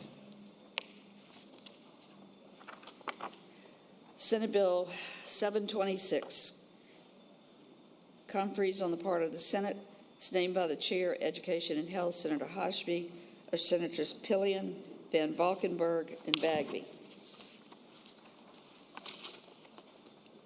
Senate Bill 737, conferees on the part of the Senate is named by the Chair of Commerce and Labor, Senator Deeds, or Senators Surville, Deeds, and Reeves.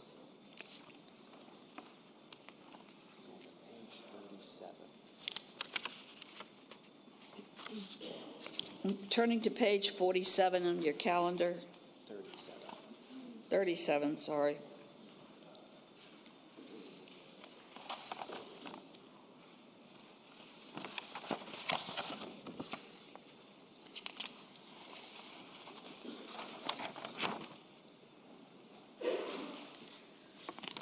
Uncontested calendar, House bills on third reading. House Bill 1499, Virginia Health Workforce Development Authority increases ex officio members, etc. report. Reported from the Committee on Education and Health with a substitute, and from the Committee on Finance and Appropriations with a substitute.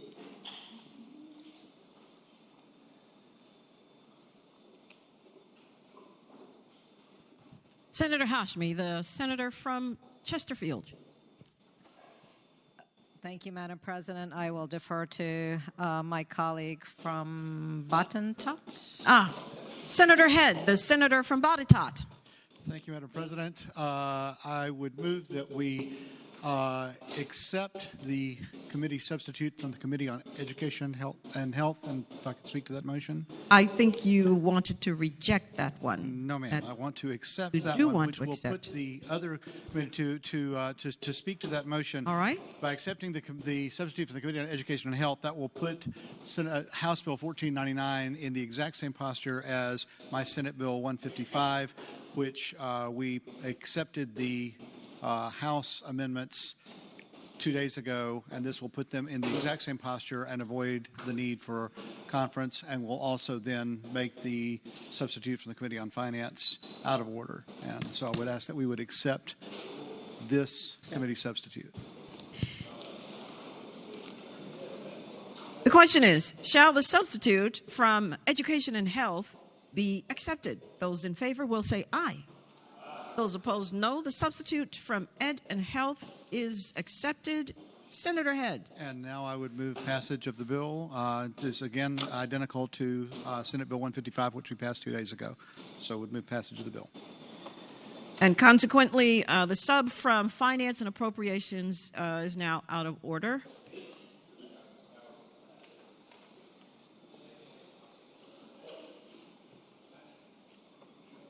The question is, shall the bill pass? Those in favor of that motion will record their votes aye. Those opposed, no. Are the senators ready to vote? Have all the senators voted? Does any senator desire to change their vote? The clerk will close the roll.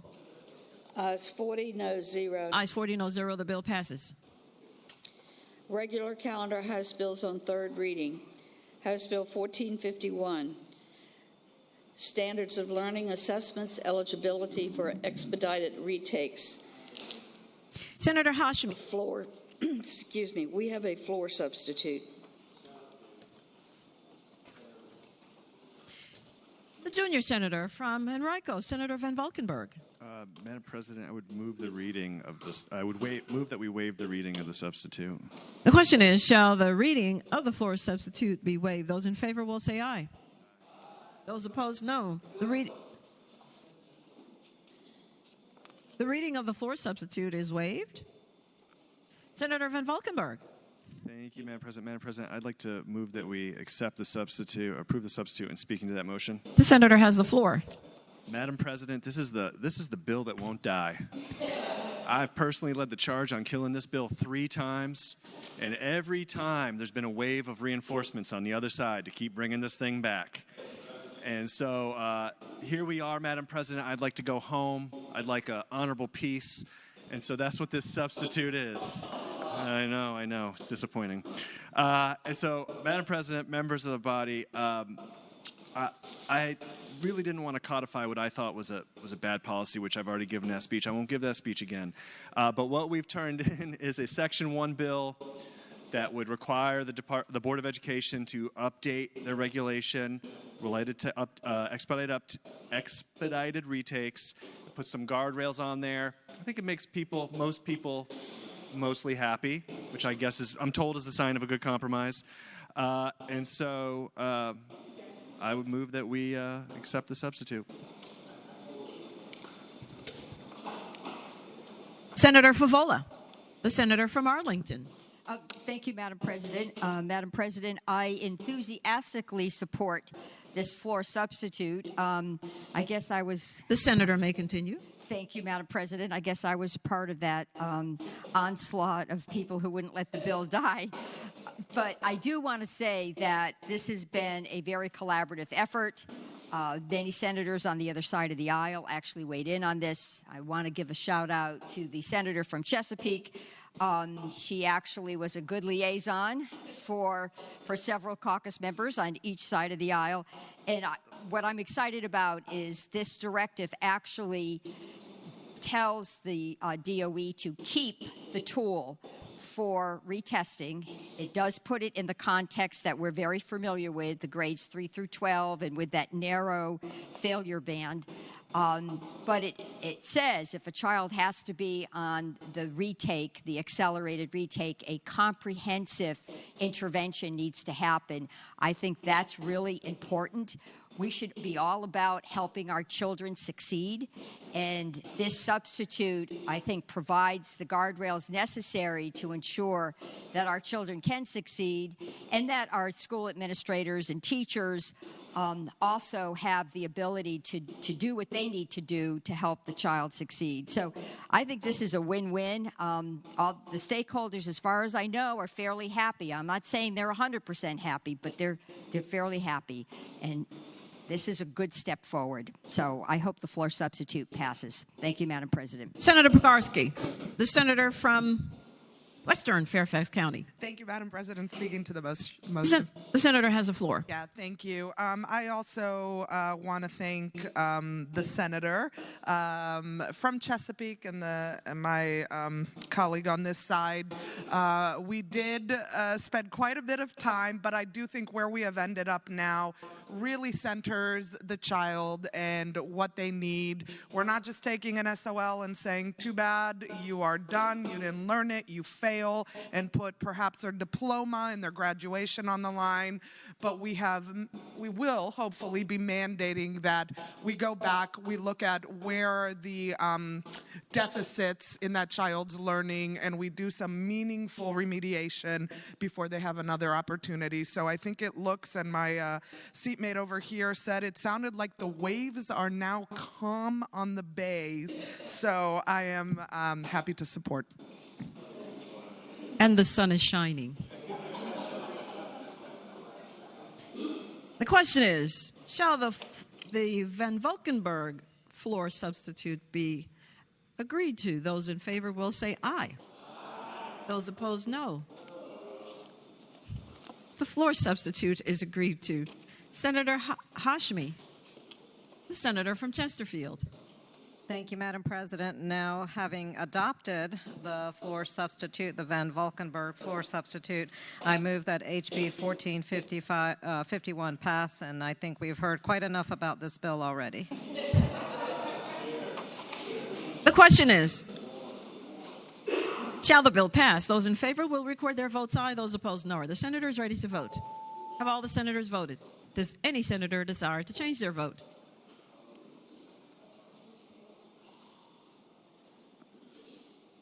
The clerk will close the roll. Ayes 36, noes 4. Ayes 36, noes 4. The bill passes.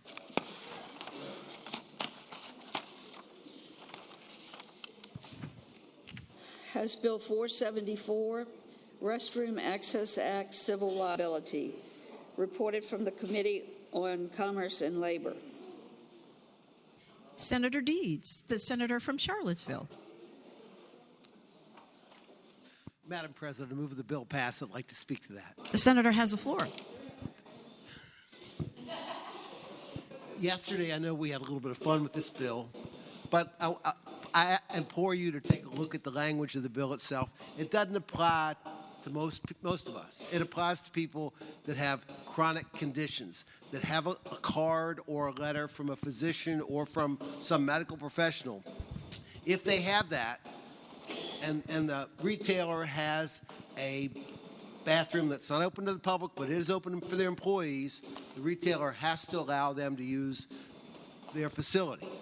We're only talking about people here that are seriously, they have a chronic condition, they're seriously in trouble. I ask you to support the bill, give this bill a chance. Thank you very much. Senator Hashmi, the senator from Chesterfield.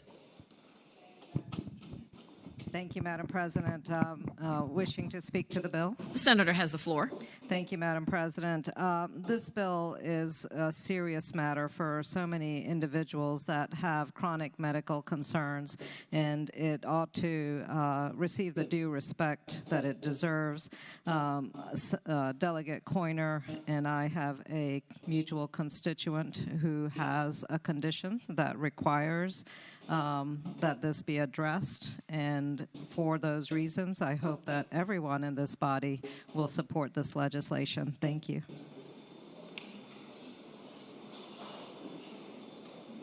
The question is, shall the bill pass? Those in favor will record their votes aye. Those opposed, no. Are the senators ready to vote?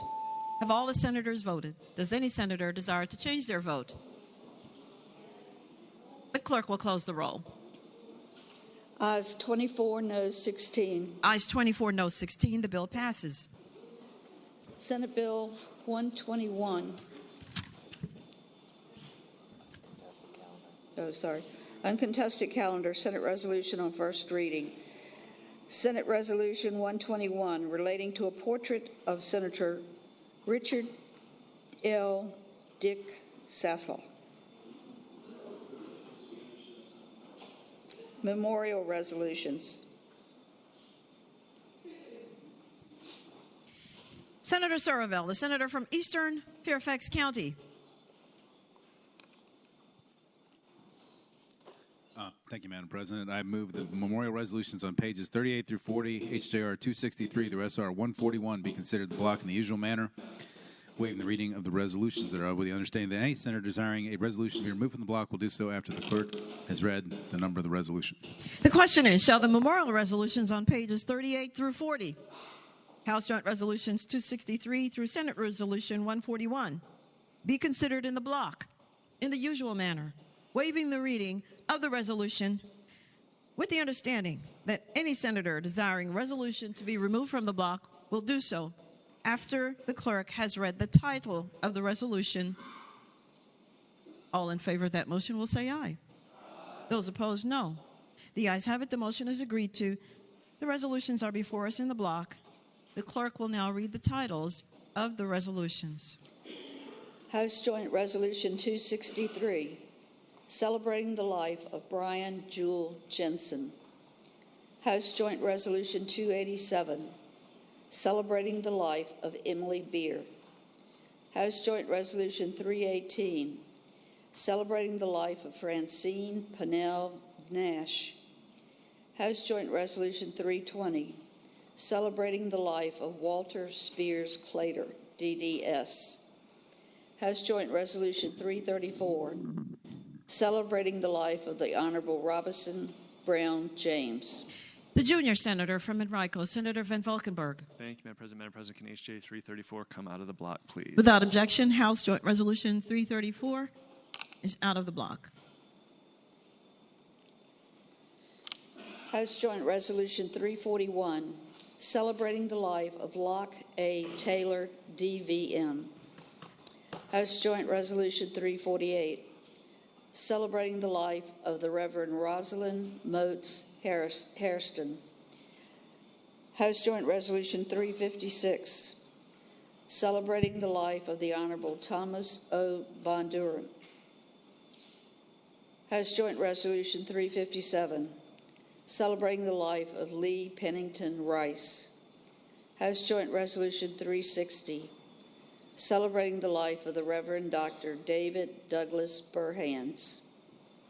House Joint Resolution 361, celebrating the life of Henry Lee Valentine II. House Joint Resolution 370, celebrating the life of Robert Ira Byron Kahane. House Joint Resolution 376, celebrating the life of Janet Amend Carver. House Joint Resolution 377, celebrating the life of Bruce Cecil Dungan. House Joint Resolution 378, celebrating the life of Aaron Buchanan. House Joint Resolution 423, celebrating the life of James Elmore Klin. House Joint Resolution 424, celebrating the life of Elijah Islam Safadi. House Joint Resolution 425, celebrating the life of Brenton Shaw Halsey, Sr. Senate Resolution 139, celebrating the life of David Wyatt Reed. Senate Resolution 141, celebrating the life of Marvin Joseph Winiger.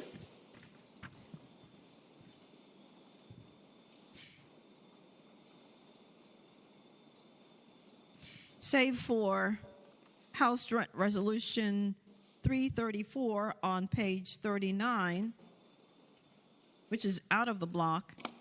The resolutions will be agreed to in the usual manner. All those in favor of agreeing to the memorial resolutions, please rise.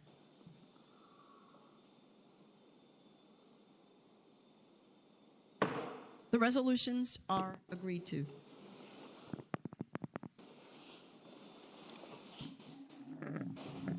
House Joint Resolution 334. The junior senator from Enrico, Senator Van Valkenburg. Thank you, Madam President. Madam President, members of the body, this is a House Joint Resolution that's similar to my Senate Joint Resolution on the Honorable Robinson James, and I would move that we pass HJ 334. The resolution will be agreed to in the usual manner. Those agreeing to the resolution will rise.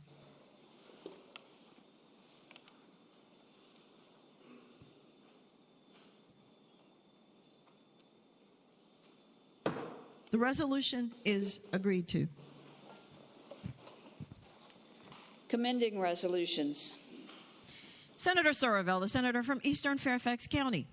Madam President, I move the commending resolutions on pages 41 through 50, HJR 185 through SR 140, be considered in block by voice vote, waiving the reading of the resolutions with the understanding that any senator desiring a resolution be removed from the block shall do so after the clerk has read the number of the resolution. The question is, shall the commending resolutions on pages 41 through 50, House Joint Resolution 185 through Senate Resolution 140, be considered in the block by voice vote, waiving the reading of the resolutions with the understanding that any senator desiring a resolution to be removed from the block will do so after the clerk has read the title, the number of the resolution. All in favor will say aye. Those opposed, no. The ayes have it. The motion is agreed to. The resolutions are before us in the block. The clerk will now read the number of the resolutions.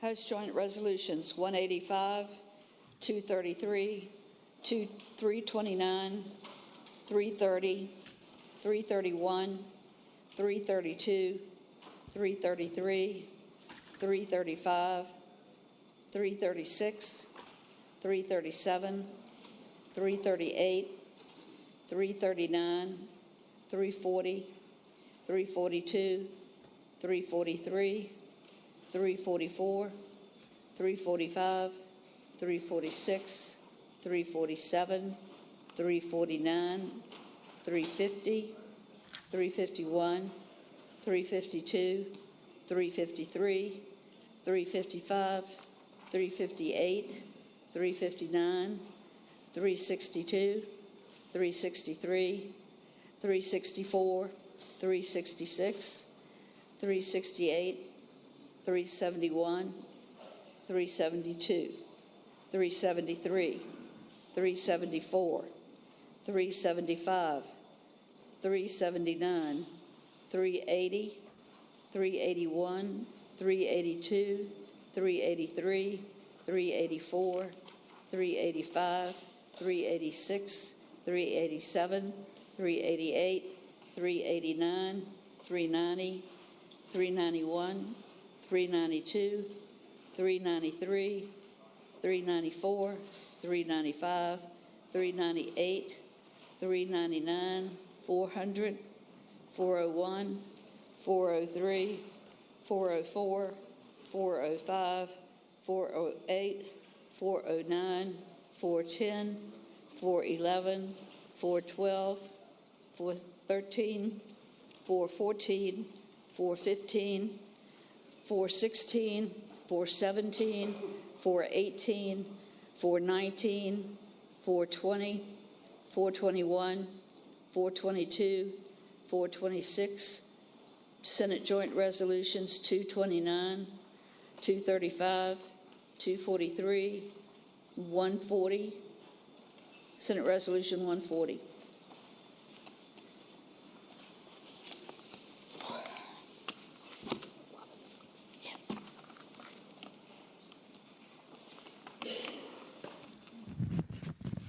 The question is, shall the resolutions be agreed to? All in favor of agreeing to the resolutions will say aye. Those opposed, no. The ayes have it. The resolutions are agreed to. Senator Surville, the senator from Eastern Fairfax County.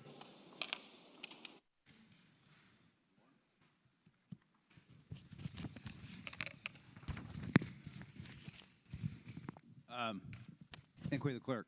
Does that complete this calendar?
Information will be forthcoming momentarily.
Senator Surville, the senator from Eastern Fairfax County.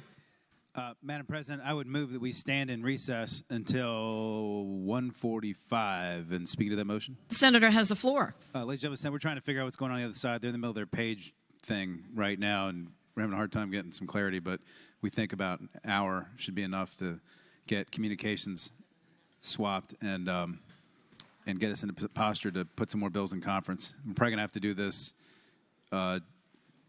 probably 2 more times. So we're probably going to have two more recesses. Thank you, Madam President. Your time again, Senator? 1:45. And I also yield to the senator from Portsmouth who has an announcement. Senator Lucas, the senator from Portsmouth. Thank you, Madam President. You may have already heard, but I wanted to let you know that a conference report on the budget has been agreed to and that the amendments will be posted later today on LIS. Members will also receive an email with links to the conference report. It is a great budget, and I look forward to sharing the details with you in the coming days.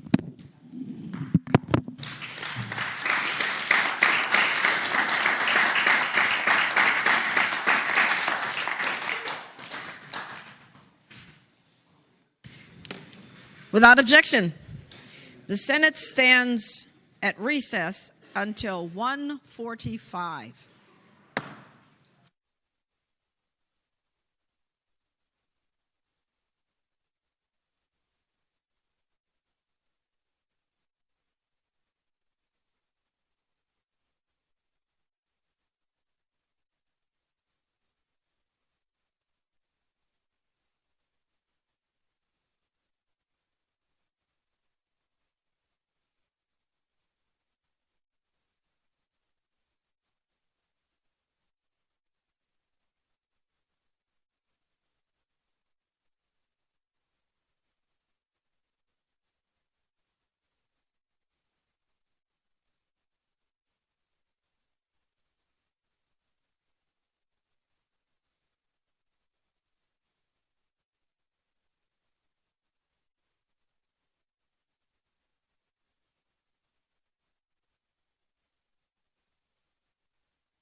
The Senate will come to order. Chair recognizes Senator Surreville, the senator from Central Eastern Fairfax County. Thank you, Madam President. Madam President, I move that all the House bills and the unfinished business on pages 1 through 6 in the supplemental calendar number 1 be placed in the block to insist and request a committee of We're waiving the reading first. Oh, I do? Yes, sir. Oh, good point. Okay, I move to waive reading of the communication of the House of Delegates. The question is, shall the reading of the communication from the House be waived? Those in favor of waiving the reading will record their votes aye. Those opposed, no. Are the senators ready to vote?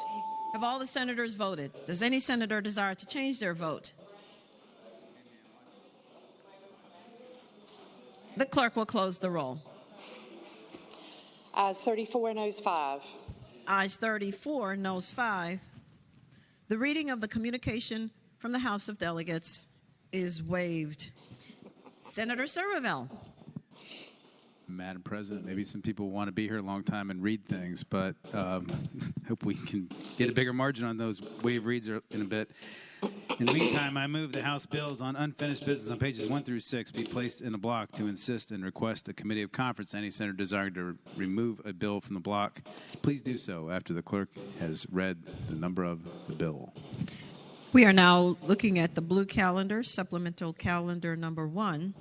The question is, shall the House bills on unfinished business on pages 1 through 6 be placed in the block to insist and request a committee of conference with the understanding that any senator desiring a bill to be removed from the block will do so after the clerk has read the number of the bill? All those in favor of that motion will say aye. Those opposed, no. The ayes have it. The motion is agreed to. The bills are before us in the block. The clerk will now read the number of the bills. House Bill 45, House Bill 277, House Bill 285, House Bill 342, House Bill 351, House Bill 419, House Bill 624, House Bill 625. Madam President. The senator from Chesterfield, Senator Hashmi. Can HB 625 come out of the block, please?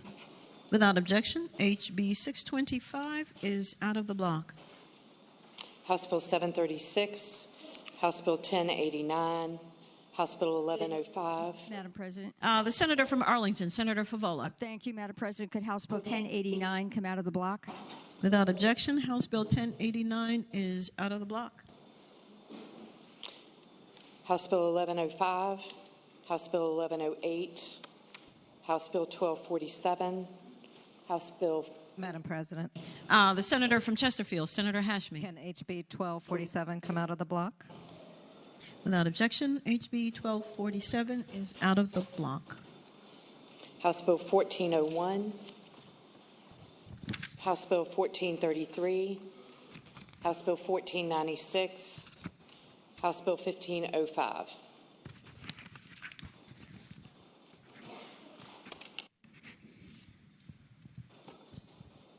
The question is, shall the Senate insist and request committees of conference on House bills in the block? That is, all bills except House Bill 625, House Bill 1089, both on page 4, and House Bill 1247 on page 5. All in favor will record their votes aye. Those opposed, no. Are the senators ready to vote? Have all the senators voted? Does any senator desire to change their vote? The clerk will close the roll. Ayes 40, no 0. Ayes 40, no 0. The Senate has insisted and requested committees of conference. On page 4, House Bill 625.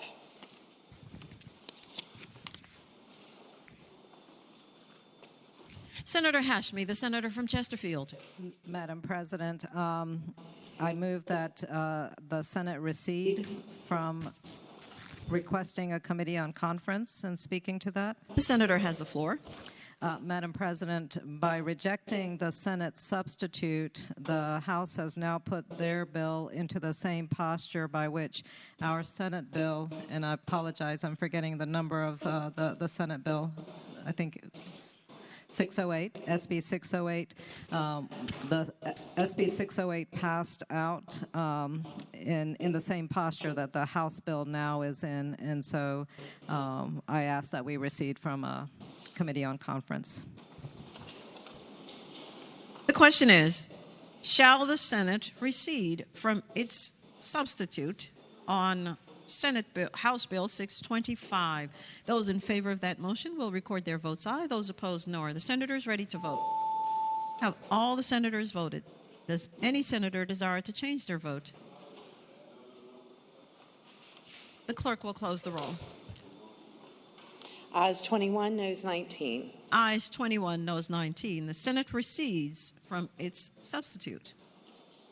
Also on page 4, House Bill 1089.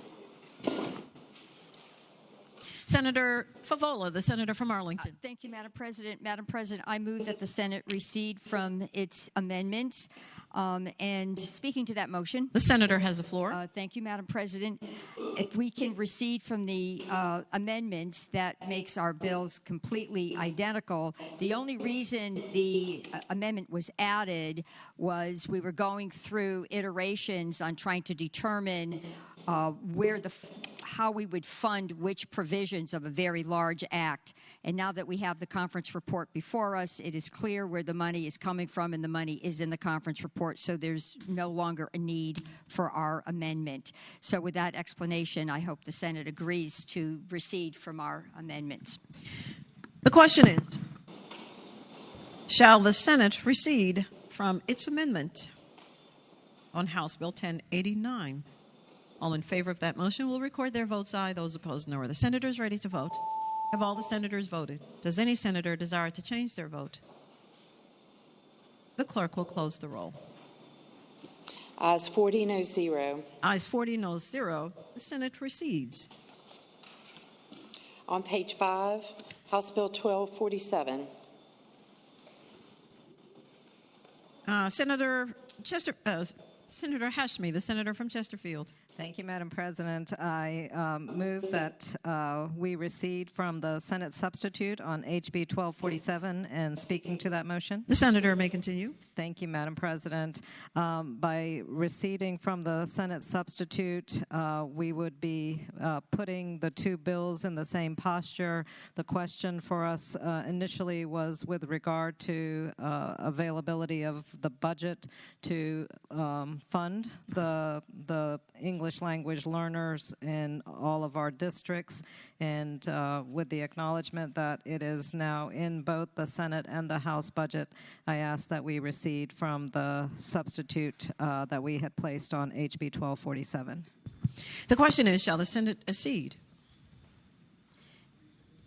Recede. Shall the Senate recede from the substitute on the House Bill 1247? Those in favor of that motion will record their votes aye. Those opposed, no. Are the senators ready to vote? Have all the senators voted? Does any senator desire to change their vote? The clerk will close the roll. Ayes 40, noes 0. Ayes 40, no 0. The Senate recedes.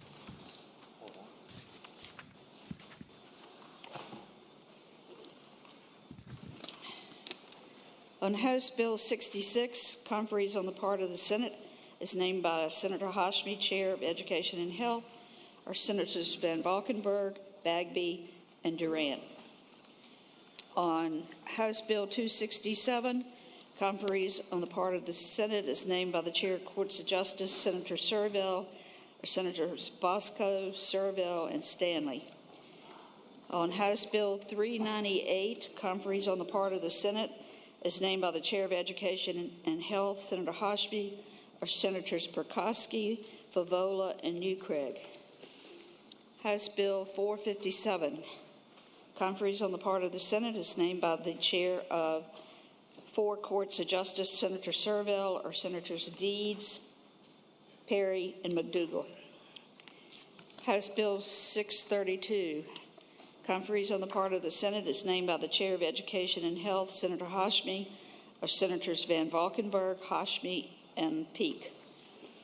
On House Bill 818, conferees on part of the Senate is named by the Chair of General Laws and Technology, Senator Eben, are Senators Locke, McPike, and Stewart.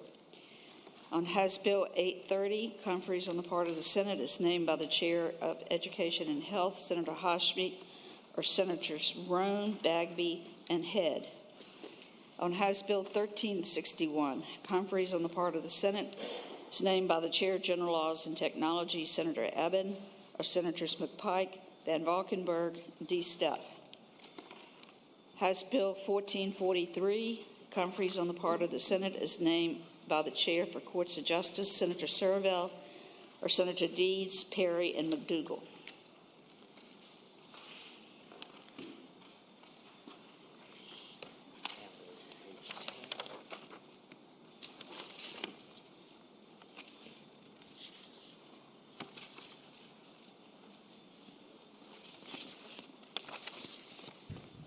On page 10, Senate Bill 628. It's passed the House with amendment. Senator Ayer, the senator from Petersburg. Thank you, Madam President. I move that we concur with the House amendment and speak into that. The senator has the floor. Thank you, Madam President.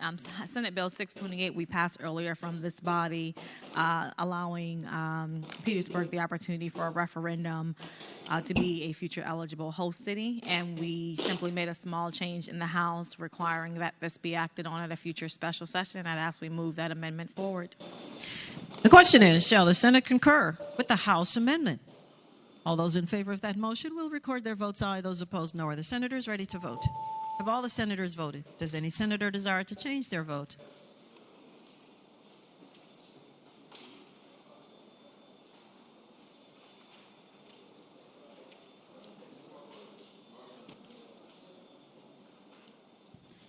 The clerk will close the roll. Ayes 24, noes 16. Ayes 24, noes 16. The Senate concurs.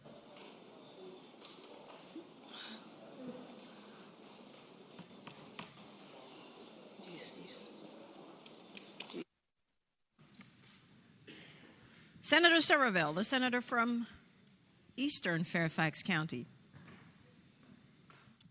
Madam President, does that complete supplemental calendar number one? I'm sorry, Madam Clerk, does that complete supplemental calendar number one? For now. Excelente. A motion, Senator? Madam President, I move that we stand in recess till 3:45 and speak to that motion. The senator has the floor.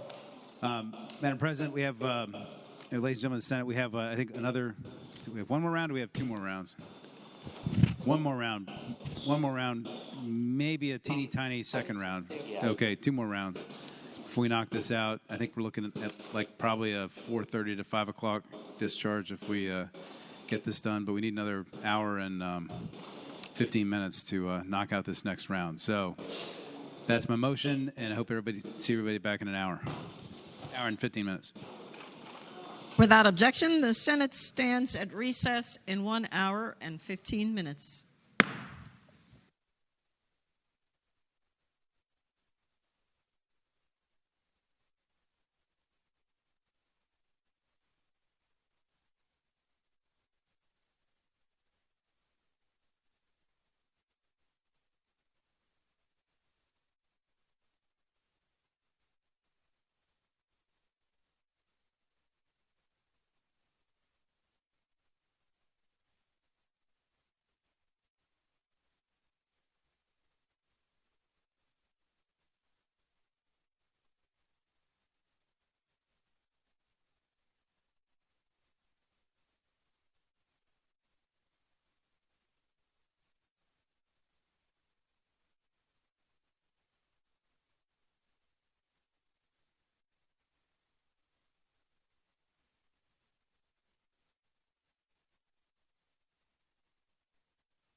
To order. Senator Sorovell, the senator from Eastern Fairfax County. Good afternoon, Madam President. Good evening.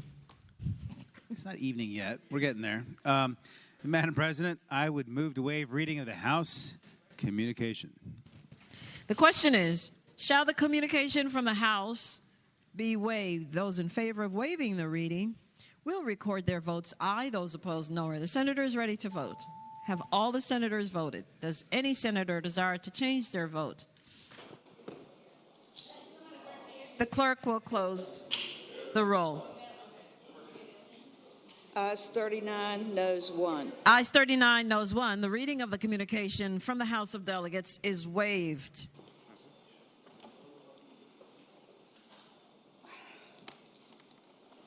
We have conferees to name. On House Bill 107, conferees on the part of the Senate is named by the Chair of Commerce and Labor, Senator Deeds, or Senators Marsden, Eben, and Stanley. On House Bill 139, conferees on the part of the Senate is named by the Chair of Commerce and Labor, Senator Deeds, or Senator Deeds, Locke, and Obenshain. On House Bill 212, conferees on the part of the Senate is named by the Chair of Rules, Senator Locke, or Senators Pekarsky, Lucas, and Locke. On House Bill 252, conferees on the part of the Senate is named by the Chair of Education and Health, Senator Hashmi, or Senators Favola, Bagby, and Head. On House Bill 309, conferees on the part of the Senate is named by the Chair of Agriculture, Conservation, and Natural Resources, or Marsden, Salim, and French. House Bill 316, conferees on the part of the Senate is named by the Chair of Agriculture, Conservation, and Natural Resources, are Senators Pekarsky, Williams-Grave, and Stewart. On House Bill 321, conferees on the part of the Senate is named by the Chair of Finance and Appropriations, Senator Lucas, are Senators Salim, Lucas, and Stewart.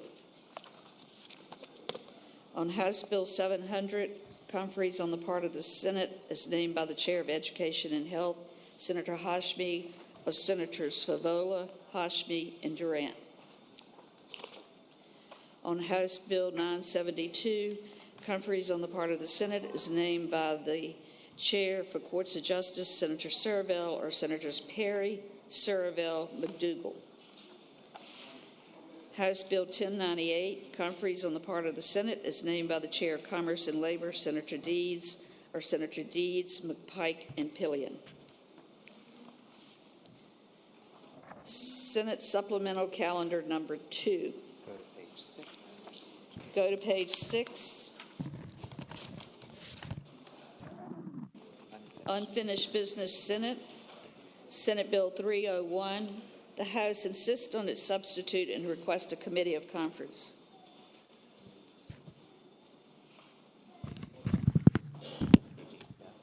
Senator DeSteff, the senior senator from Virginia Beach. Madam President, I move that the Senate accede to the House request for a committee of conference.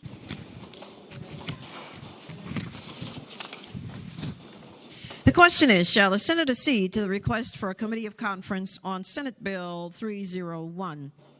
Those in favor of that motion will record their votes aye. Those opposed, no. Are the senators ready to vote? Have all the senators voted? Does any senator desire to change their vote? The clerk will close the roll. Ayes 40, no 0. Ayes 40, no 0. The Senate accedes to the request for a committee of conference. Conferees on the part of the Senate is named by the Chair of Privileges and Elections, Senator Rouse, are Senators DeSteff, Eben, and Roan. Senate Bill 729. The House insists on its amendments and requests a committee of conference. Senator Sorovell, the senator from Eastern Fairfax County. Madam President, I move that we accede to the House request for a committee of conference. The question is, shall the Senate accede to the request for a committee of conference on the bill? Those in favor will record their votes aye. Those opposed, no. Are the senators ready to vote? Have all the senators voted?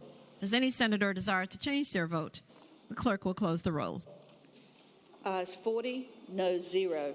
Ayes 40, no 0. The Senate accedes to the request. Conferees on the part of the Senate is named by the Chair of Local Government, Senator McPike, or Senators Surville, McPike, and Hackworth. Senator Surville. We are awaiting House action.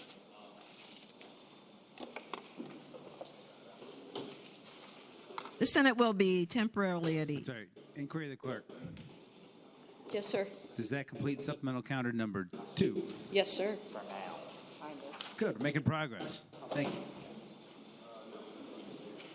Senator Surville. Until the Senate will be temporarily at ease.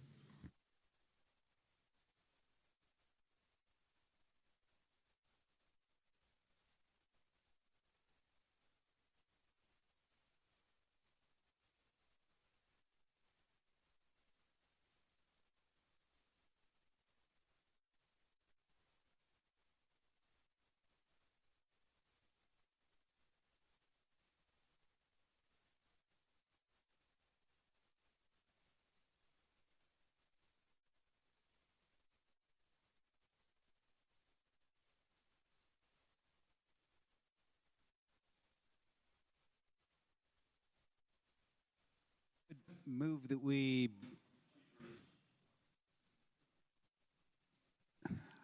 I would move that I come talk to the clerk for a second.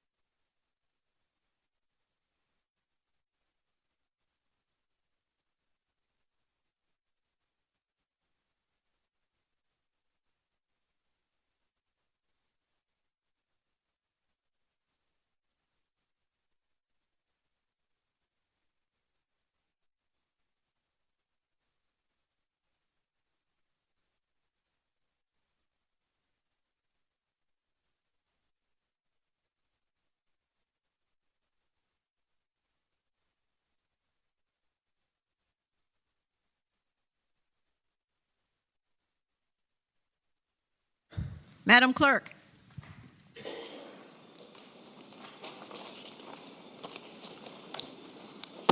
We are going to name conferees for the bills we are awaiting House action on. Conferees on House Bill 45 is named by the Chair of Courts of Justice, Senator Surville, or Senators Aird, Carol Foy, and Stanley. On House Bill 277, conferees on the part of the Senate is named by the Chair of Commerce and Labor, Senator Deeds, or Senators Pekarsky, Eben, and Reeves. On House Bill 285, conferees on the part of the Senate is named by the Chair of General Laws and Technology, or Senators McPike, Aird, and Head. On House Bill 342, conferees on the part of the Senate is named by the Chair of Education and Health, Senator Hashmi, or Senators Favola, Aird, and Head. On House Bill 351, conferees on the part of the Senate is named by the Chair of Courts of Justice, Senator Surville, or Senators Surville, Boysko, and Peake. House Bill 419, conferees on the part of the Senate is named by the Chair of Education and Health, Senator Hashmi, or Senators Hashmi, Pekarsky, and Newcraig. On House Bill 624, conferees on the part of the Senate is named by the Chair of Education and Health, Senator Hashmi, or Senators Hashmi, Pekarsky, and Pillion. On House Bill 736, conferees on the part of the Senate is named by the Chair of General Laws and Technology, Senator Eben, or Senators Eben, Supermanian, and Reeves. House Bill 1105, conferees on the part of the Senate is named by the Chair of General Laws and Technology, Senator Eben, Senators Rouse, Carol Foy, and Newcraig. House Bill 1108, conferees on the part of the Senate is named by the Chair of General Laws and Technology, Senator Eben, or Senators Locke, McPike, and Head. On House Bill 1401, conferees on the part of the Senate is named by the Chair of Finance and Appropriations, Senator Lucas, or Senators Salim, Stewart, and Lucas. House Bill 1433.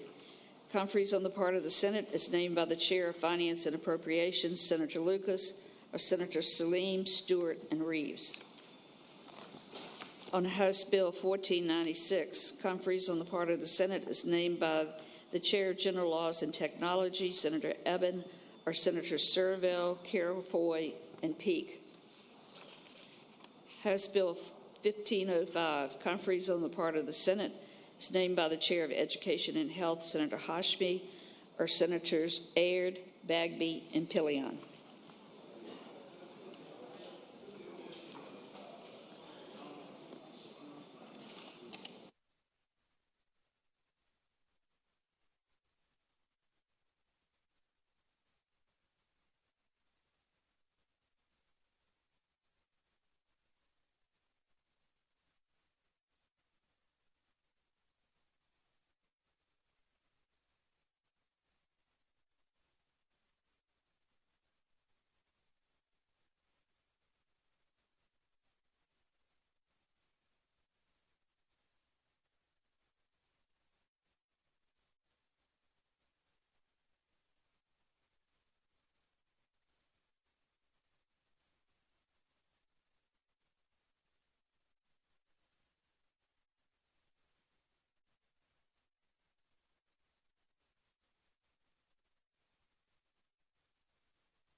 Is there any other business to come before the Senate? The clerk will report any announcements on the desk. Tomorrow, Friday, March the 8th, the Republican caucus will meet 45 minutes before session in Senate Room 2. The Democratic caucus will meet 30 minutes before session in Senate Room 1. The mock session for the Senate pages will be at 10 o'clock tomorrow morning here in the Senate chamber, and the graduation for the pages will be at 11 o'clock here in the chamber.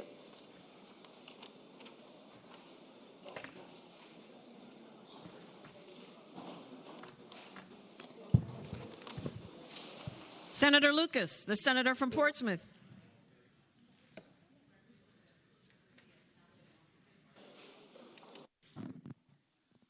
Madam President, I move that the Senate do now adjourn until 11 a.m. tomorrow, and that the Senate suspend the rules and direct the clerk to accept memorial and commending resolutions to be introduced until 5 p.m. today.